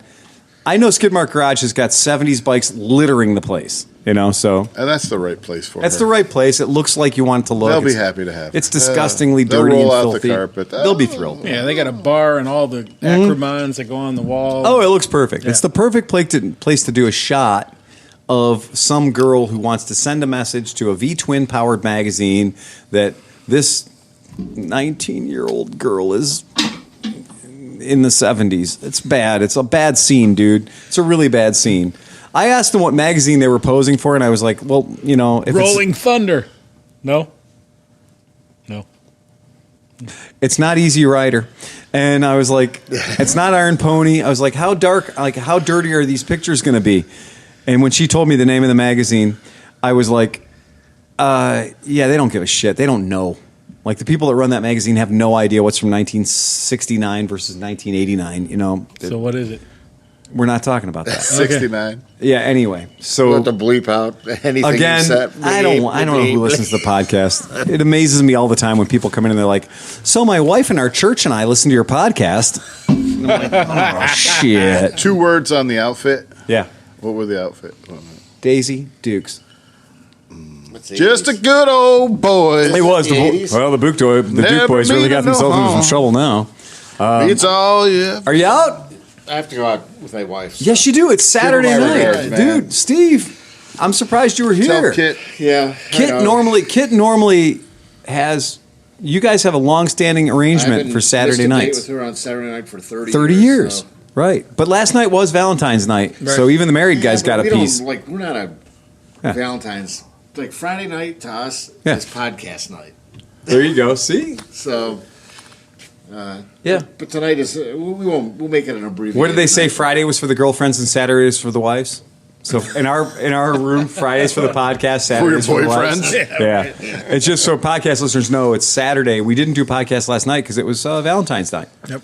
So a lot of people, commit their We're not husbandly total obligations. savages. Yeah, We're we not enjoyed total it. And we had a nice night out, but Yeah. I mean, it's still like I don't want to break a record. Just like Rock on, I haven't dude. called in sick for 21 and a half years. To your Not job. impre- I'm not To impressed your by job. that, by the way. In fact, I'm kind of disappointed. We would think that you'd have a better commitment to fun. I think less of you now. Right. You're supposed to use your sick days. That's why they give them to you. I took one day off Right. when Maggie was born, What the shit? and then that was it. That was the last time you took off? That's the last time I took off. I have 3,000 sick hours. Yeah. Do you get a 1-to-1? What do you get? What's your payout on those? I'm going to lose like 2,700 of them. Paget Brewster is a. You don't even an get a actress. 1/3 payout. Nope. That's ridiculous. We get 50 days, whatever that is. Paget Brewster is an 40 actress, days. and one of my favorite quotes from her is that do not. I know you may think that I'm psychic, but I'm actually just incredibly well prepared. And I think that's where you are with your job. Well, I always thought I could have a heart attack. Right. And if I had a heart attack and I was out for a year, Yeah. then I'm backed up. They can't fire me. Oh yeah, my wife could take like 2 or 3 years off of work, and yeah, just straight up, just claim mental illness. I feel bad. I only have 700 hours. That's good. 700 compared to hours. Most people, Holy people burn their sick time shit. all the time. Yeah. And then if you use it, if you don't have it, Right. then they put you on FMLA, which is Right. unpaid. Well, you have Yeah. to go on FMLA to use it. I mean, with us, if you're like, well, yeah, My argument is you can't put me on FMLA if I have sanctioned time Right. because then you could say at the end of like the FMLA period, the 90 days, they can terminate you. And how can they terminate you if you have 3,000 hours that you can use? I haven't used it for 20. I'd be terrified to Obviously, it terminate. carries over. I would be terrified to terminate you. Man, mine doesn't. I have a feeling that you know how to shut the entire city down like that. I could constipate it. I could make you all There's very, just very shit sick. bubbling up from toilets everywhere. That's great. Is this, do we have coronavirus? No, Steve just got fired. Reverse flow. Right. What happened? The entire city's sick at the same time. Fucking goddamn curmudgeonly sewer guy. Yeah. Yeah, don't fuck with the sewer guy. Don't fuck with the sewer guy. No, don't do it. As I say all the time, man, you don't fuck with a guy who owns a hearse. No, you just don't. You know why? He's been looking forward to this opportunity. Yep. He's been dragging around some shit in the back of his car and just looking for a body So to what's put that in say there. about a guy that owns a Japanese hearse? Again, just smaller problems. Yeah, that's it. I don't know if you guys know this. We sold the fucking red Harley Davidson. Oh. Yeah, the old Evo. Cameron's going to be fucking butthurt as shit because he was sizing that bike up. Like he'd lick the seat. It was his bike as far as he was concerned. We also had some people come in, local Harley, fucking, ass lickers that were coming in that were like, dude, you're asking way too much money for that bike. That bike's only worth $3,200, et cetera, et cetera, et cetera. You know what? I found a guy that took it out for a test ride. Absolutely loved it. Wanted to trade me his KZ1000.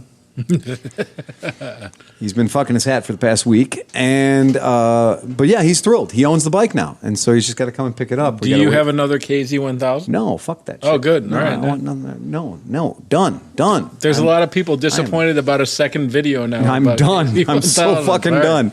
I won't own a KZ1000, and the fact that I actually like them is secondary. Right. I can't own them because of what goes along with it. You could own them, but they just can't be in here. They can't be visible. Yeah, it'd be like a closet thing. It'd be like, what are you really into that's really weird? Yeah. KZ1000s. Like Phil- how weird is that? Phil is known to get up at 5 a.m. and ride his KZ1000 Just so when nobody can see me? nobody's out. Yeah, fucking hell. I had no idea that bike was a bug light for creepy old white guys. You can't even go to a bike show. Your No. day is ruined. Exactly. Fucking ridiculous, man. I still have people today coming in here. It's like, I thought you guys had a KZ1000 in here. The guy with today for the photo shoot. The photo shoot guy was like, I thought you guys had a KZ1000. No, they were. Do you Those just send bikes them were the link? adjacent to our booth. Just send them the link to the video. I like the way the guy was like, oh, that's a GS1000. Well, that's like a KZ1000. She can pose on that. Exactly Who the gives same. a shit what the fuck it is? The girl who's posing on it is 11. She has no business being naked on a motorcycle anyway. And you're going to put it in the world's worst motorcycle magazine. Sponsored by Ralph C. Buss, attorney. Oh, God. It's horrible. Why do we live this way? We could do better, I think. Yeah. Why are you drinking a blue thing now? Oh, because the red was done. That's what I say every time I go away. Like, I go to Portland, and albeit the Portland was a little bit on, like, at least where we were, wasn't like the nice area of Portland or No, whatever. we were in the industrial sector. But God, I mean, maybe it's just our airport because when I come back at 10 o'clock at night, and Cleveland Hopkins Airport is on lockdown. Yeah. They park you at the end of the fucking concourse and make you walk the whole way past all these shuttered fucking restaurants and stuff. I didn't get a bite to eat. I'm glad we stopped and ate a little breakfast. Yeah. Because that was the only food I had All until day? I got to fucking Holy Cleveland at 10 shit. o'clock at night. My God, man. You were like flying for 13 hours. Yeah. So it's like, wow, I missed my layover, all Right. kinds of bullshit and everything. Yeah.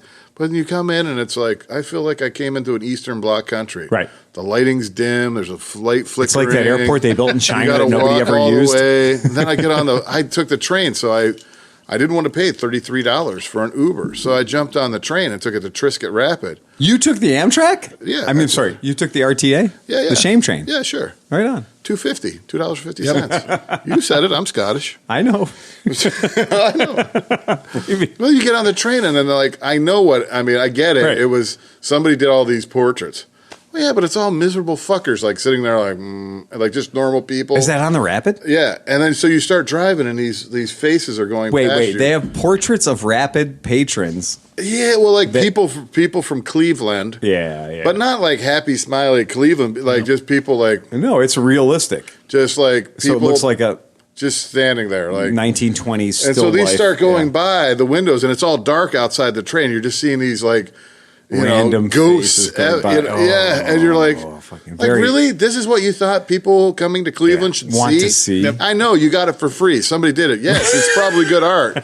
You had to put it somewhere, but this is, and it's kind of cool. If I And- wanted to film a fucking scary movie or something with all this shit flying. And you took the train in the If you were winter, filming a Rutger Hauer film, that'd be perfect. where a lot of the homeless guys are like 250, and I can be warm all day and Oh, ride dude, back and forth. the driver was trying to get 3 guys off when I got on and Oh, yeah. everything, and they're like, Really, he's only got 2 hands. you know, this is the end of the line, man. You got to get off somewhere. You can't just ride a train all fucking night, you know, like. Yeah. Yeah. And then it's all stupid. RTA is stupid too. You know, you go like, last time I rode a train, you could pay when you got on the train. Oh no, Absolutely. you had to hit that kiosk all the way back there. And I'm like, you go back and I'm like, where's the? Oh yeah, here's the kiosk. It doesn't say like there's not a sign that says pay here before you get on Right, the train. yeah. There was a kiosk. It looks like a little ATM. I'm like, okay. You're looking at that, and it doesn't even like everything's just. I'll stupid. tell you Oh, what, yeah, and I'm then- going to pay the $250 so you don't have to throw me off later. Yeah. Fuck you. I won't pay anything, and I will Well, get that's off it. voluntarily. Well, I'm stupid. There's probably not going to be fare enforcement from the airport to Trisket. I could have exactly. just rode for free, but and like the things on the train don't work to show you where you are. Oh, fuck And then no. the driver's no. like, oh, he didn't even call half the stops, and then when he does, it's like, yeah, yeah, and you're Oh, that like, was I West have Park no State. fucking idea where I am right now. Like, can you just get a? This is of the many times where a robot would have been better. right. You know, you go to Vegas and you drive the auto rail, and there's not a fucking driver in it. Right. It's all automated, It's all but you automated. can tell what every You time you know get off where the you stop, are. some Yeah. woman's voice says, "This is fucking Sahara Station." So, Exactly. So my wife had the big deal. Like we were going to go down to something that was like really crowded downtown in the summer, right? Yeah. And my daughter loves trains, the youngest one. So she's like, "Let's go to the station. We'll take the rapid down and do whatever." So we get on the rapid. And there's like a million people there. There's a dude fapping himself in the seat to the left, and I'm like, "Oh, this is great. This is a great adventure we're on right now. Thank you Getting very a full much." ride. Yeah. Yeah. Yay, Cleveland. The kid was, I go down to the post office down here, which is RTA. Life in the and- Rust Belt. Yeah. Yeah, right. And this dude comes off, and he is just the scraggliest looking white dude I've ever seen in my life. He's wearing like a triple XL men's T-shirt and some like, the best way I can describe it is jams. Did he have a face tattoo though, I don't know. like misery or anything? It could have been, but it could have been. He was very blotchy. He was a blotch. His whole body was a blotch. But he'd gotten off of the, by the post office where I go, right down the street here, is where the train and the rapid sort of congregate, and many people have been murdered in that park. And this kid comes off the train or off the bus. And I'm driving in with my mail and whatnot. I'm like getting T-shirts to the people who deserve them. Oh, by the way, Patreon listeners, Renee's printing T-shirts now. No. Special T-shirts for podcast. Is that what listeners. those screens are? and Yep, stuff? that's what Oh, all the nice. screens are. All Yeah, right. we're printing new T-shirts. Right on. It's very exciting. But I'm looking, and it's broad goddamn daylight, and this guy has his dick out. Either that, or he's choking a hairless hamster. I can't figure it out. Whether he's trying to shove a hairless hamster into his pants or beating his meat like it owes him money. I don't know. But he's walking down the street, and he's just aggressively trying to smother his other thumb that isn't hooked to his hand. And it's just vicious. And I'm sitting at the light. I get stopped at the light, and I got to watch this guy. He's walking. He's walking and jerking at the same time, which, again, Nice job. no, I can't arrive at that. Like, what's the visual? Where's my brain going? I need a plot. Yeah. I need a subplot. Like, there's all kinds of stuff that's not there. I'm not going to literally be grabbing my junk, walking on the streets in Cleveland on West 140th Street. You In know? February, Now no that you less. mention it, Right. though, I mean, that could be kind of liberating. There's Like, nothing that's sexy a about lot. it, dude. There's nothing sexy. There's nothing cool about it. Look, there's what used to be a Harley dealership. Look, there's a lightly out of work car dealership. Like, come on, what the hell? Why are you doing that? And he's doing it like he's making eye contact with the car drivers. Maybe he's turned on by failure. Again, well done. Then he picked the right town. He's doing Yeah. the monkey man thing. Yeah, he's doing it. But he's like kind of looking at people all hard. And I was like, for a moment, I was like, if you want to be like a tough, bad motherfucker, Yeah. that's pretty bad. Yeah. It's pretty tough. That's a hard no on that That's one. a pretty. That's pretty tough. But then I was like, you know Aggro what? self-abuse. Yeah, I was like, you know what? Right. And so I rolled my window down. It's cold out. I rolled my window and I was like, dude, don't make a statement unless it's a big statement. You're barely getting my attention with that shit. And I rolled my window back up and I delivered my mail. And I hope it had an impact on him. I can't say it did. I don't know. Right. I felt a little better from having gotten involved in the situation. But yeah, I spent at least a minute at that light watching that guy walk up wearing his bullshit Jimmy Jams and wearing this like triple extra large basketball shirt from like the Looney Tunes movie or something and just beating his meat as he's walking down the street. And it's just, yeah, I don't need that. Like, I got enough good shit going on in life. I don't need to see Mr. Failure over here with the 1-inch dick. Like, that's not cool. That's terrible. Yeah, he's not jerking off. So, he's just kind of like, wait, let me get this straight. If he had a 12-inch cock, that would have been better or okay. I would have sat through a light.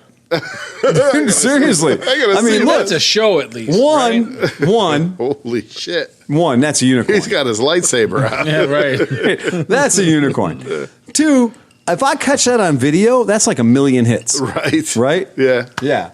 So we're going to do that. We're going there, people. Park the car. We're going there. Yeah. I'm going to get a ticket for not obeying a traffic signal. Because if I see that on a white dude, game on, man. We're going.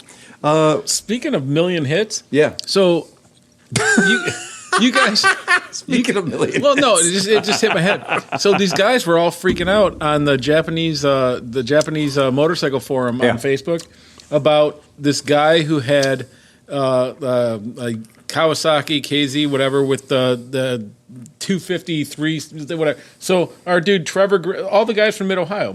Trevor Green, all these guys, whatever. Yeah. And so they were like, "Man, these are crazy. I wish we could see these, whatever." So I'm watching the video. And there's Dan from Cincinnati fucking holding up the shit with his fucking captain's hat on, and they're doing the. I'm like, oh, that's our dude from Mid Ohio. Like that's their guys. Like that's Trevor and the other guys. They all had these fucking bikes, and they're like, oh, really? You guys are there? So I posted a couple pictures of us there. Like I was like, oh, I'm like, yeah, that's our dude. And like here's the pictures. Like, oh shit, we've seen you motherfuckers for years at this place. And I was like, yeah. And so they were like, they thought this thing was fake, and they're like, they thought it was like, some whatever. I'm like, no, this shit exists. So we figured out there were 3 like Kawasaki KZ whatever little 75s with the 250 three-cylinder. Yeah, that's two-stroke. The thing is everyone sees this little mini bike running around, and they see this mini bike running around with a broadsides 3-cylinder on it. A left to right 3-cylinder, and they're like, dude, it's an H1 or it's an H2, it's an S2. Right? They made Kawasaki made made 250s. some smaller displacement. I had an S3 400cc. Not to say absolutely loved it. Not to say it's any less badass. Fucking badass! Right. You put that shit in a mini bike. Right. You fucking freak. And you weirdo. Yeah. Which Trevor fits that bill 100%. Well, he's Canadian. The secret of that too is that was not a Kawasaki.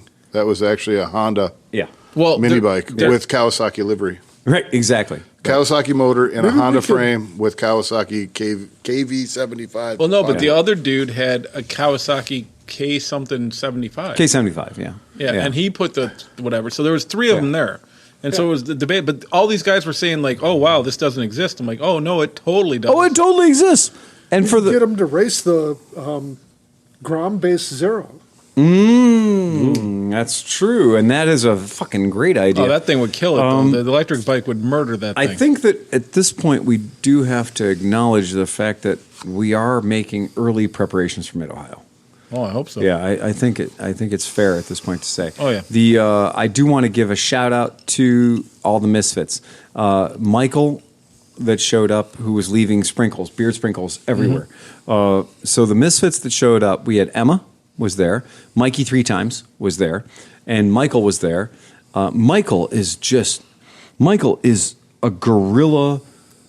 The dude is amazing. I just, everything about him. He is the entire Leather Pride Festival in one man. Like, he's just super cool. Great guy. We love him. Tom showed up. Bagel showed up. So Bagel was there.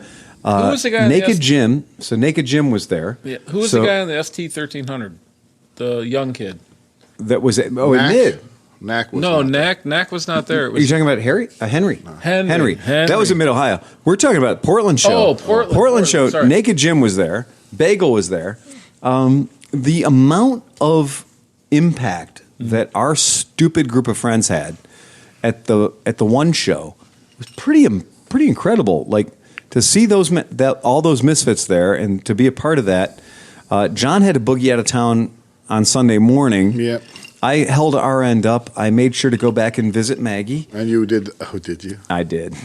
I gotta say, damn. Okay. Anyway, back to motorcycles. She didn't give you a ride in the Range Rover, did she? No, the Range Rover wasn't hers. Okay. Turns out, the Range Rover Sport did not belong to her.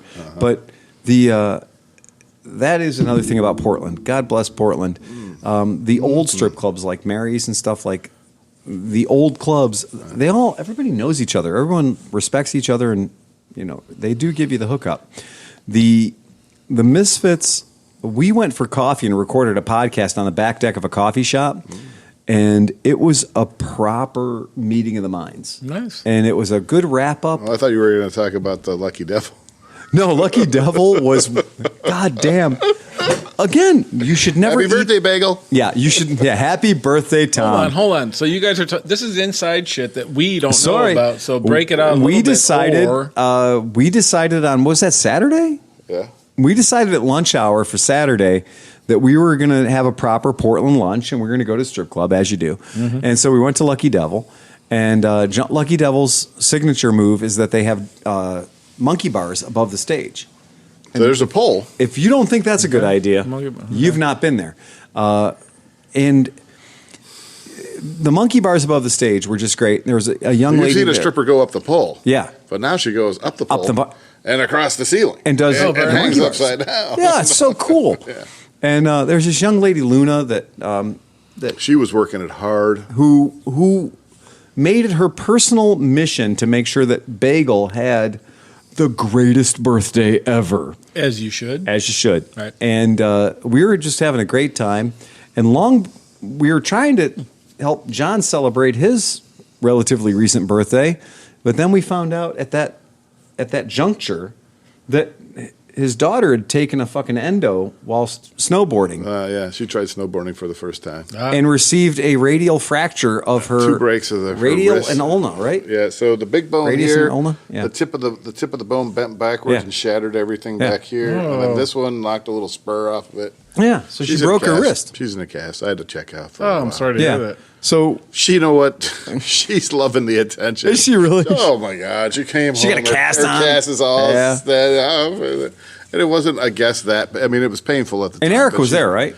Eric was there. Everybody was there. misdiagnosed it. Everybody was like, "Can you move your fingers?" "Oh, you're fine. Yeah, high five me. Come on, you know." And meanwhile, it's a broken wrist. And then even when she went in with the doctor was looking at my wife like, yeah, no, this isn't going to be a break. And then he gets the x-rays back. He's like, well, totally a break. Apparently it's all fucking, And Eric's been on our podcast before, so. Yeah. So Eric's been on our podcast before. He's a ER nurse. I'm in Portland. I'm just like, don't we have adults on scene? Like, what the fuck can I do? I don't. I'm drunk and I have a vagina 2 feet from my face. I'm Can we deal with this somewhere else? Piper, And I have to say that at that moment that John's dealing with this domestic disturbance he's having of his loving daughter. And I love my daughter. Right. And Piper's a rock star. But so he's having to deal with this shit and become all like totally sober, lucid dad. The food was amazing. The liquor, great. The girls, none of it expensive, spectacular, either. You and it was all done at a 2-star budget. Like it was all done with like. You expect to get raked over the coals? Like no, it was cheap. Burger and fries, $7. $7. I got a burger and a beer and everything. I think it was $12. Right. I'm like, fuck. I do this every day. Everywhere we went, we were like, you people complain about how expensive it is to live here. Well, if you don't have to buy a house, this place is cheap. Like, if I can live in my car, Portland's the right place to do it. Or a tent. Well, that's hence the reason you got 10 cities everywhere. Yeah, right. There's a lot of tents. We went to a place called Huber's and had a Spanish coffee at like 11 in the morning. I saw that's where the guy was like, yeah, this dude's doing circles. He's dancing. And in his left hand at like 9 feet in the air, the bottle of liquor is doing like 360s. And then there's an arc that makes the little pissing Dutch boy envious. And he's hitting this little tiny coffee flute, nailing it, and fire's just going everywhere.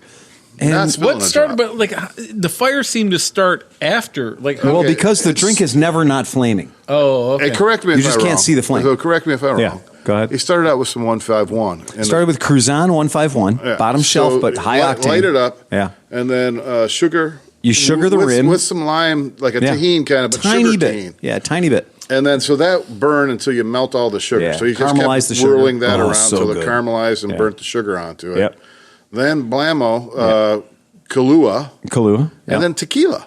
Yeah. Did it have some tequila? in it? The whole build was amazing. And then top Yeah. it off with this much coffee. A I little mean, splash a hint of coffee. and then a head, like And a by latte the way, head. not enough coffee to put the fire out. Oh. No. Okay. So not enough hot earn coffee to put the fire out, and then pours the cream, the literally whipped by a human being cream, pours that on top, and that smothers the flames. Oh. Serves it to you impossibly hot, like you can barely touch it. For that, $12. Again, Worth every penny. worth every penny. Yeah, right. And the show was great. And then while we were there, we got to meet all of the local Oregon gins. We got to meet some local Oregon bourbons. Oh, yeah.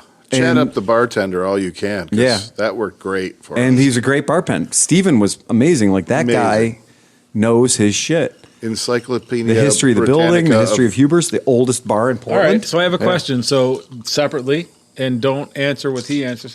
Favorite part of the trip for you? For me? Yeah, for you. Oh, that's tough. Maggie. Yeah. Maggie. Straight up Maggie. I don't know what that is. It's okay. Okay. It's okay. And Mr. John.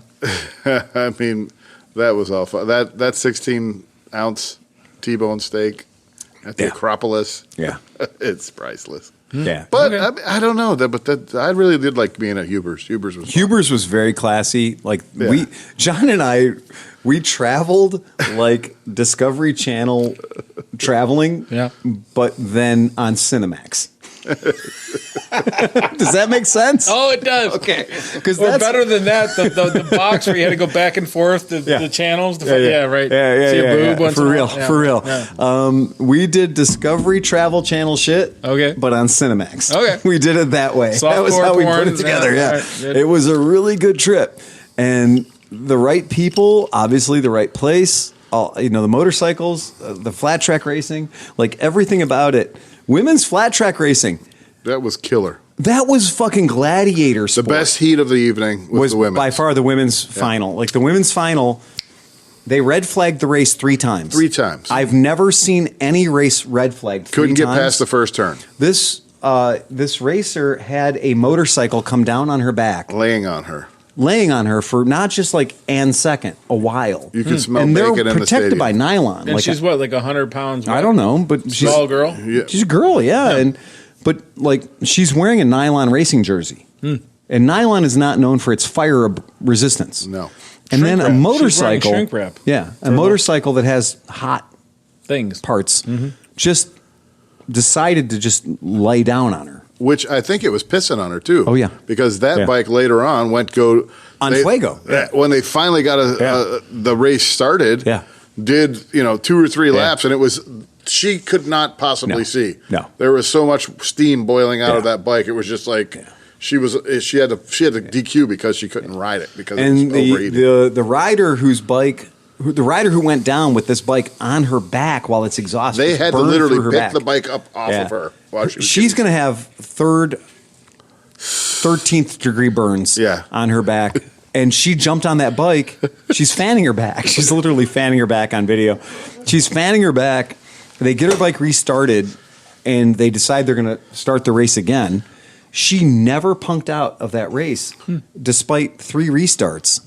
And Albeit she didn't. She was kind of at the end of the pack, but Yeah. hey, no, she heart goes a long way. Yeah. And the FTR, there was a Indian 1200 out there. So like this is a mixed bag of savages out Yeah, I don't attacking get the racetrack. how a 1200 gets to go against 350s. just everyone. Yeah, it was when they bizarre. gridded. It was 3 lines of bikes. It was 3D. So it wasn't just your normal starting line. Right. It was a starting line Yeah. with another starting Yeah. line And with a three- couple yeah, more right. back behind Oh that. my God. I've never seen like gladiator sport. Gladiator sport is the only way I can describe it because these these women racers, when they went out there, turn one was a battle zone. Like, Yeah. I wanted no part of that. There was no part of turn one that was anything good. It was diabolical. You're talking like, I don't know, 15 bikes all Yeah. going onto one turn. In one turn. And they're all fighting for the same 3 feet piece of dirt. It seemed from what the Yeah. videos and Yeah. pictures you showed, it was a very small track, Very small. right? Yeah, it's an Right. indoor track, dude. Well, no, but that can be big or small, That is but a this Coliseum track. Well, I It's don't know what less than an normally eighth goes of a on in mile. that Coliseum. Was that just like Hockey. Hockey? Hockey. Okay, well, it didn't have That place, but it had that a Coliseum was concrete built to floor. play There was no- basketball and right. hockey. But there's a concrete floor. Well, hockey Where's- brings in ice. Don't they have to have tubes and stuff? Yeah, on they there? No, bring it that's in. all brought in, dude. Just Yeah, he raced on Dr. Pepper. Yeah. On the same On the floor same- that yeah. normally has hockey. Okay. Yeah. Yep. So, like, the floor he raced Hell Dr. if I Pepper. know. No. Fuck. So one of the things I wanted to ask you guys. Yeah. So being at the show, you guys posted a bunch of pictures Yeah, on we your did. Facebook. If you follow along with these Yeah. guys, you can see them. Some of the custom bikes, there were electric custom bikes. Absolutely. There were, Oh, yeah. so I've never seen that before. There were guys that brought like custom, like I don't know, what did they use? They use zero internals. What were Yes. they using? Well, so our friends from, Calgary. Okay. So Calgary, Canada. So the guys from Calgary, that guy took a Kawasaki 750 or Kawasaki 650, Right. And built a electric drivetrain to go into it. So Yeah, his it whole was idea was really- he wanted to build a kit bike that you could use this ridiculously powerful electric motor, and then you could take an old motorcycle and repurpose it or remotor it. Now, to be this electric. wasn't one of the pretty custom. No, bikes. it was not pretty. no, but here's the But thing. one of the though. most notable things about it was how many torques did that bike have? A lot. He said 300. 300 torques. But then some of the other bikes, like that I posted, that one bike was like the Tron bike, so that was an electric bike. Right. It did the Ilion Mustang, like when you walked up to it, it sensed your presence. So that started life as an SRF, but then it would blink this turn signal, that turn signal. But- It was hollowed out. It had a bent touch screen for the gas tank, but then there was a hollow gas tank, so there was a space underneath it, and then the wheels looked like they were off a Porsche or something. They were just like, it was totally futuristic. Then you flip the page, and somebody had built an electric board track racer style bike. That's what I'm saying. So like, it's this is a just got whole- two big battery packs there that kind of look like the V-twin jugs, Right. with an electric motor on the bike. It was running the gambit of, what. But I've you could never do. seen that before. I've Yes. never seen custom, Yes. weird, interesting. And there were electric- zeros there with graphics and paint on them. Yeah. Can you believe it? Right. Yeah. Pinstriping. So this is interesting because now we're getting to that era where it's not just people ripping apart old CB 350s and stuff. No. Now we're getting people ripping apart electric motorcycles and customizing them. Right? Oh, no. They were doing a lot with them, and there was a variety of different builds and stuff like that. That was cool. Like that to me, seeing the pictures that you guys posted and stuff, that really was like, holy shit. Like we're at a new era now where people are customizing electric bikes. The only thing that I will say, when you're watching the dirt track racing, and you've just sat there for a few hours and watched all these bikes, and they all grid, and they're on the line, and they're going, brah, brah, brah, brah, brah, brah, brah, brah, and they take off, and they do wheelies, and they crash, and even the little kids are, I mean, some of the kids' stuff was like, two kids would be shooting it out, and the crowd was going wild and everything. And then to have the electric bikes come up there, and the utter silence. It's just like you hear some guy in the back revving some bike back here, but they're all just up there on the line and okay. And they take off and Right. it did leave a little bit. There was the whole Coliseum was when they ran some two strokes, Butacos and everything. You could smell the bean oil in the air. That's They're the- ripping and everything. Well, there is a little bit to be lost in that aspect. Well, so, it's the same. So I used to race RC cars professionally, right? yeah. And so in the summer, we did 8-scale cars, nitromethane outside, and smoke and smell and everything. And in the winter, we did electric cars, and they went faster, and it was on carpet, whatever. But it came down like the outside stuff was exciting and smelly and all this thing, whatever. But the inside stuff came down to more driver skill. So it was like, Right. you have to pick and choose. I mean, just watching the electric bikes, I don't know what their lap times were, but they looked faster. I mean, you could tell. I mean, Yeah. the bikes were getting around the fucking track fast, Oh, it's instant Right. torque. but I with mean, no noise or no, you know Right. what I mean. So And they were vicious too. Our one guy in an Alta got the whole shot and just murdered the whole shot and was looking so good. But then the zeros just worked their way through the fucking pack. they ended up And being what 1, 2, and 3. 1, on 2, the and podium? 3 on the zeros on the FXs. And what you saw was these vehicles that had a complete hookup. And if you stand on the dirt, it's called dirt tracking, but it's not dirt, dude. It's fucking Clay. clay. Yeah. It's clay. It's thick. It's hard. It's like if you fell down on this shit, it would hurt. Well, then towards the end of the night, then the first corner was getting worn down. You could to get down to concrete. So you come into that first corner. Now the one guy was hitting the line perfect. He'd nail it. He was just using that as a rut, so he'd just slide across the concrete and go right around it. And we met while we were in the press room one time making our cocktails, because this is the that's way what we you roll. do. And so we were in there making cocktails for a minute. Thank you after for we- providing the ice and mixers for us. Right, exactly. Well done, One Motorcycle Show. But we ran into Girl on a Moto.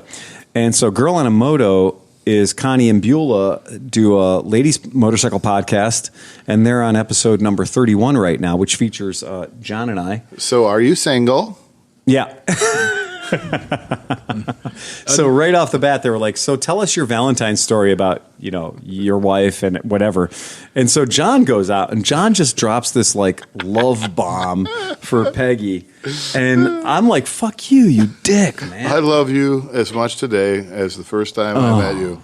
God, you are the ocean. We are the ocean. We are the sea. I sail and you sail. No, I forgot my that one. I wish I God, would have. Dude, it was Hallmark I laid it on moment. thick. I would never go to a strip club because I love my wife so much. No, it was the hardest act to follow in my fucking life. My wife knows 100% I went to a strip club and she was not put back by it. I'm like, I didn't even get a lap dance. Yeah, Girl on a Moto, they're great because everything about their podcast is looking at motorcycling from a lady's perspective, right? And that's great. And so, who's the worst people to interview? Are the guys from Cleveland Moto podcast? Right, we just 100%. got done dealing with you guys. And I'm like pouring a drink that you could kill somebody with. And I was like, I looked over and I was like, gin and tonic? Or what were we on? Well, that's how the whole thing went down. I can tell that you guys were feeling pretty good because when we were talking to you online, we were like going to continue, and you were like, "Fuck it, bah, bah." Oh, We're yeah, like, yeah. I guess it's over. We're done. All right. Well, that's how the whole thing started. We had just recorded that with you guys and did the podcast. So we were fucking about mixing up our next round of drinks and everything. And these two birds were over here getting ready or doing some stuff. And as she even said, she's like, I was just getting ready to tell these two guys to go fuck off because we're going to record our podcast. And I looked over and I saw they were setting up some stuff. I'm like, oh, are you going to record a podcast? And They got cool little 4-channel mixer going and everything else. Yeah. That's right, And cool. I'm like, they're like, oh yeah, we are gonna. I'm like, oh well, we just did a podcast. And blah blah blah.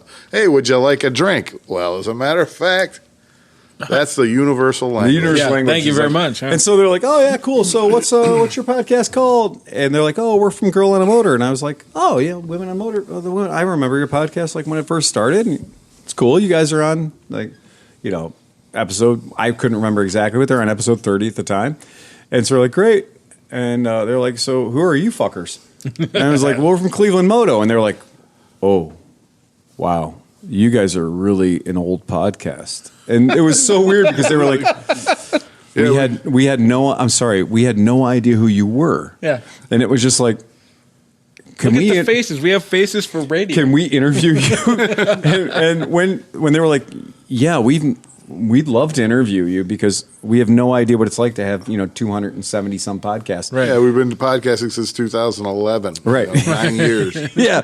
And they were like, oh, wow, someday I was like, no. You want to go beyond that. Yeah. You want to get to like podcast 100 and then hit it and become Joe Rogan.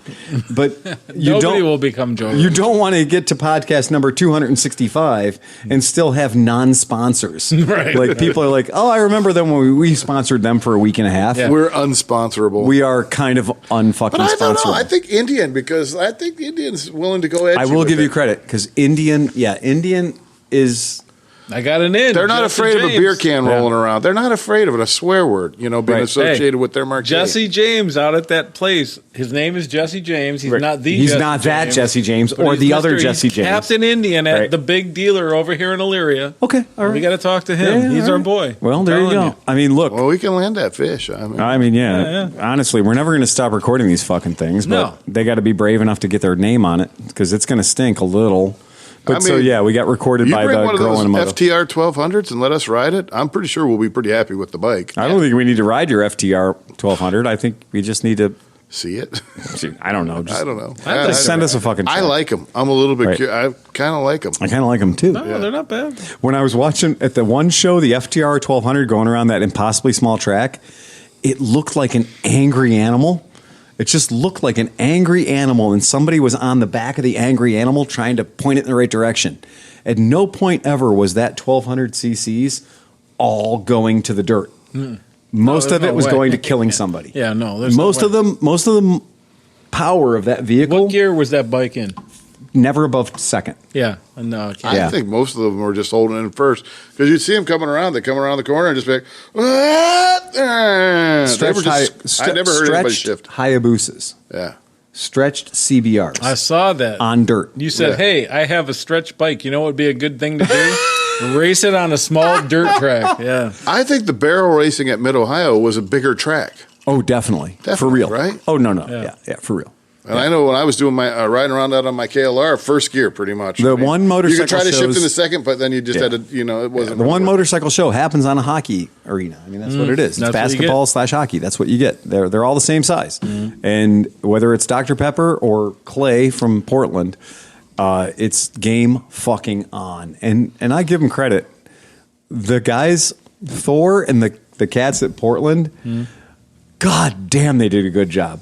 The Portland One Show did a beautiful job of never letting us be bored ever. I can't. Okay, I just had an epiphany, and Yeah. I'm really upset because we talked a little bit, and we had you guys talk. Yeah. You guys hung out with fucking Rand. Oh yeah, we did, didn't we? You fucking skipped the whole goddamn Rand situation here. Well, What the fuck, man? I'm a little upset this didn't come up earlier. Oh shit. Okay. Well, Rand, first of all, we were hanging out in the Icon room, which is like pinball machines, video games, Right. all motorcycle centric shit, and then a mechanical bull and whatever. We're like doing our thing, just being us. And I'm playing a pinball machine, and Rand's a really weird dude, man. I really could. No, I'm just kidding, Rand. I Rand's know you're fucking awesome. awesome, man. No, he was awesome and and everything. he is 6'5" motherfucker. Like that is a dude. Like Yeah. that is a Paul Bunyan looking motherfucker. Yeah. But first of all, I mean, it took us a while to hook up. We didn't see him on Friday. No, not at and all. we didn't see him till later on in the day on Late on Saturday. Saturday, So it yeah. took us a little while before we actually hooked up with Rand. Okay. Yeah. And we did spend quite a bit of time with Rand watching the races, but we were pretty much just. I sat beside him, so I got to talk with him a little bit more. Mm-hmm. But we were just pretty much watching the races. And then at one point, and he had been there with his wife, and she probably fucked off, and he's got a little thing going with that. I understand, Rand. We all have Yeah. that going on. We We're know all what that's married men, like, and we yeah. know what that's like. But then at one point, we went out for a smoke and a beer, and he took off and went and got a beer, and then it turned out we got a text that he had taken off. So we never Right. really got to do like. He an got to interview enjoy with the him. show, But we definitely got to meet him, and Yeah. I like Rand. I mean, Oh, yeah, it was super a good cool time guy. and everything. It just he didn't, he wasn't able to end. I don't think the titty bar would have worked out well for him. and his probably wife not so much. Yeah, so- wouldn't have been on the radar Okay, for him. well, I just, there was a big build up to the whole going to. No, we got to Rand hang out with thing. him. We got to. There, Yeah. if I'm disappointed about anything, it's that I didn't get to leg wrestle Rand. Right. But after seeing Rand, I don't know. I might have got my ass kicked. So That's I'm true. just going to concede that Rand, you probably would have won, buddy. Rand is not a. No, I'm going to say straight up. If you're going to walk into a bad situation, Rand's a very good guy to have standing behind you. Rand has got. He's in your Rolodex as, hey, I'm in Portland if Right. you need. Yeah, right. And Yeah. immediate evac. Yeah, and Rand was great. I'm at the 'cause Red Devil. when the I've gotten in over my head. I'm elbow deep. I'm elbow deep and I'm out of singles. What the fuck? When I first saw Rand, he cast a shadow over the pinball machine, Well, he snuck up on us. and pinball machines are big. Yeah. Yeah. Phil was playing pinball. I'm standing there beside him. Some big creepy dude. Oh, I'm not calling you big. No, he's lurch, dude. He's lurch. Some big dude comes Yeah. up and starts Yeah. it. I'm like, oh, he's looking at the thing. And he gave it a second. He did. He was waiting. He was just waiting to see how it was going to land. Yeah. And he was like, "Give Johnny back." And I'm like, "Oh yeah." So yeah, very And good again, I don't know how he found us because it's not like we were waving a flag that said Cleveland Moto. But 6 other people found us too. We did smell like alcohol. Well, that's what kind of blew me away about the thing. I mean, I don't know how all those people kept finding us. We were wearing nothing that said Cleveland Moto. celebrity or notoriety or whatever it was, I was just blown away that I'm in Portland. Right. And somebody walks up to me and says, "Hey, I recognize that voice. You're I don't Johnny know Mac." how the fuck that kept happening. The one kid, what was that, Colin or whatever? his Yeah. name? He was originally from Cleveland, moved out there. He's like, "Dude, I get to listen to you guys all the time." I mean, he grabbed me by the arm, just walking by, recognized me. And him and his wife were going to do something else. And he did one of those things you do to your wife. You're like, we got to go see these people. Yep. Give me 5 seconds. Hold on, turn around. Yep. So he grabbed her by the arm. He snatched her up and turned around and came back. And he chased us down. And he chased us down. And we were looking at all the helmets and, checking out the weirdness of like the Moto Campo and like all the cool shit that was in a row there. And this guy comes up and he goes, "You guys from Cleveland, right?" And I was like, wow, shit. Like we weren't wearing our Burning River shirts like Cleveland Browns. We didn't have nothing on that said we were from Cleveland. What, I smell like Sweet Baby Ray's or something? Right, exactly. and yet people were somehow finding us. And then it was great because then it was like, here's a guy that used to live here and now he lives in Portland and he's got an amazingly, beautiful, sweet, intelligent wife and he's living he's living a better life in Portland than he was here for sure. It seems like everybody is, but okay. I digress. What I would say to Rand, I'm saying this to you. Yeah. We came out and visited you. Right. Come visit us. Come visit us, man. Yeah. We can have a good time. Mid-Ohio, we will put And I promise your wife, we probably won't go to a titty bar, but we'll go do something really fun. If he comes to and you Mid-Ohio, get a little time off the leash, which I think you desperately need and deserve. But if he comes to Mid-Ohio, there's not really a good strip club nearby. There it's going isn't. to be just and fun. there is not a titty. No. Well, there is, but there's not many women that go to. You'll want to see. All right. Look, the high water mark has been established. Right. As far as I'm concerned, there will only be Portland and not Portland as far as strip clubs are concerned. Because I've had intellectually stimulating conversations with 6'1" tall women. That's wearing really glasses. what Maggie was all about. That tallness is Look, hard man, to beat. look, she showed up and I was like, Godzilla! As soon as she showed up, I was terrified that she might accidentally kick my face off. And then John and I made a little Tokyo out of dollar bills, and she came over and destroyed it in character as Gojira. And then I made her pretend to be King Kong on the pole, and we threw airplanes at her. We made paper airplanes out of dollars, and she's wearing these little like librarian specs. She's got librarian glasses on. All fun and games until. And then I launch a dart at her. So I chuck a dart at her, and it hits her in the peeper. Oh, no. Well, I was like, man, I'm so glad you had your glasses on. And then she shoved her finger through her glasses. They're fake. They're just for sex purposes. Oh, no. They're just props. And then I was like, oh, my God, I've just hit her in the fucking eye hole socket. And she did not engage safety squints. She did not. And we did yell it. We counseled her on that. We was like, safety squints. You got to squint. That's OSHA. Yeah. And, oh, man. And she was just cool. And she knew what the Gambler 500 was. Okay. And she knew what the Babe Rally was. All right. And she knew that micro trucks come from Japan and have 660 motors because a friend of hers had a micro fire truck. Wow. I know. So You this guys is a are- brainy stripper. Well, she's weird. You guys have no idea how lucky you are I came That's back. what I will say about Yeah. the ladies Yeah. of Portland. Yeah. A lot of just interesting. This You look at it, you wouldn't say that that's a 10, that that's a model. No. But you Every look at them and dancer you're we like, met was smart and interesting. cool and Well, I'm interesting. just talking in and- general, even at the show, just the girls. Oh, no, walking yeah, around. in general. Just interesting. Well, yeah, Yeah. most ladies around here don't have 8-inch clits. So, I mean, it's fine. You know what I'm saying? Again, for reals. Well, they know how to pack a pair of black pants. That's all I'm saying. And it was it just game on. So Portland, well done, Portland. Yeah. You impressed us all around. We got to say, Portland, well done, well done. The one thing, the other, okay. So then also what we noticed in Portland was the lack of salt.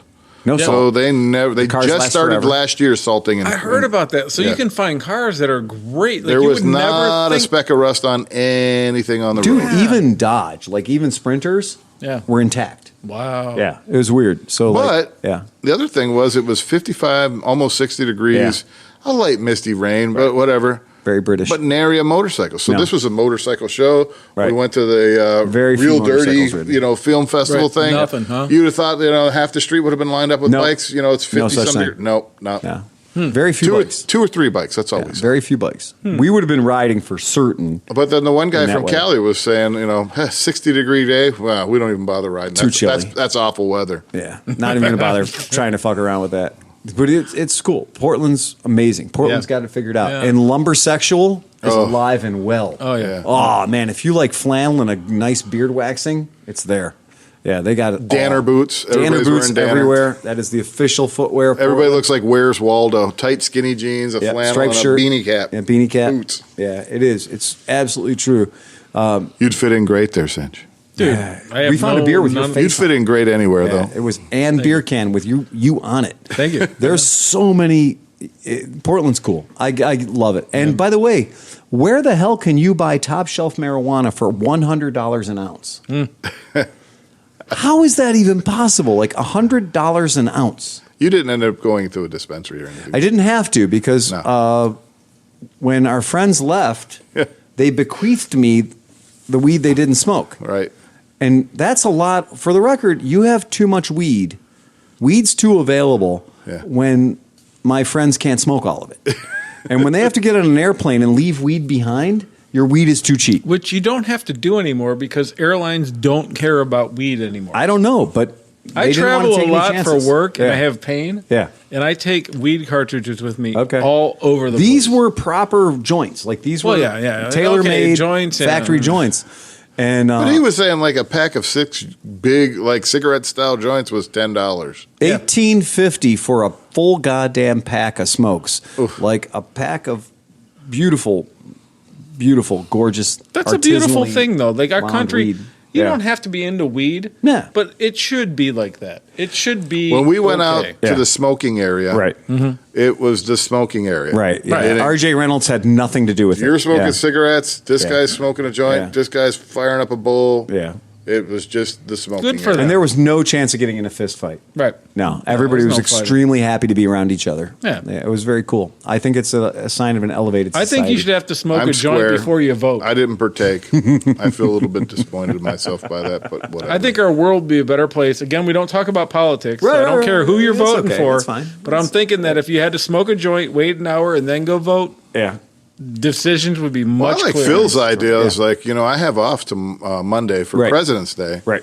I'd much rather have off for November 2nd or whatever it is for voting day. Well, that's obviously that's like every working man should have an opportunity to vote. We do. that is 100% no politics, Right. no sides, whatever. Right. But that is ridiculous. That it's not that. Our shop believes in the Australian mentality. The Australian mentality is that you should be given a day off to do your civic duty 100%. and celebrate it, and celebrate the fact that you're allowed to Because- vote. Celebrate the fact that you can. A lot of people that really need vote, like the people that are in economic class where they Yeah. don't have time off, they Right. don't have paid time off, they No, they don't can't have take it. anything. Yeah. The people that really need to put their opinions and express Right. their votes, Right. they can't because they're working 2 jobs. And I 3 love jobs. the idea of going out and celebrating voting day Yeah.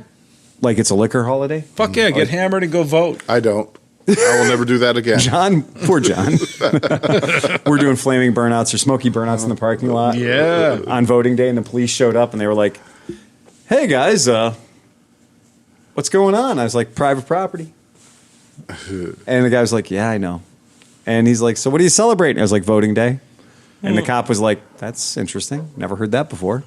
But yeah, we did. We did a bar crawl from You wouldn't The think Mexican it'd be that restaurant? big deal to walk home just a few blocks. the Mexican restaurant But to our when old it's shop. Lakewood, It was 14 bars. it's 14 bars. 14 bars. And we didn't miss a single one. And when you tell them, well, we're just going to have one beer at every Right. bar, well, Right. here, That's have a fair. free shot too. Oh, yeah. The worst one was by far our friends who know us and should take care of us better. Yeah. Were at what at that time was called the Put in Bay, right? Like this is a tavern where people we know and love work there, and we'd already explained to them that we were already elbows deep in a bad idea. And then our bartender was like, "Well, then you should have shots too." Of course. And we were like, "No, the rule is no shots, just beers." Right. And she was like, "No, you're going to have shots because you're celebrating voting day." Yeah. And I was like, election day is going to get us into trouble. And by the time we got back to the shop, we'd already broken James. Renee was out of the question a long time ago. John and I were the sole triumphant. I don't know if that was winning, but okay. Hey, we got the bike out of the shop and we lit the tires up pretty good. Yeah. So I feel like we won. And it was like 9 p.m. by that point. Oh, We've been drinking well done. since about lunch. Yeah. It took a lot longer to get through 14 bars than I thought it would. I had to talk to a friend on the way home to make sure. He did. I was driving home. He was desperately trying to get back to the shop, to get back to his house. oh my But that's the way you celebrate election day. I Yes. think so. Vote Everybody like an should. Australian, by God. I, All right. Anybody else got anything else? No. 9-hour podcast. Ride fast and take chances. Bum, bum, bum, bum, bum, bum, bum, bum, bum, bum, bum, bum, bum, bum, bum.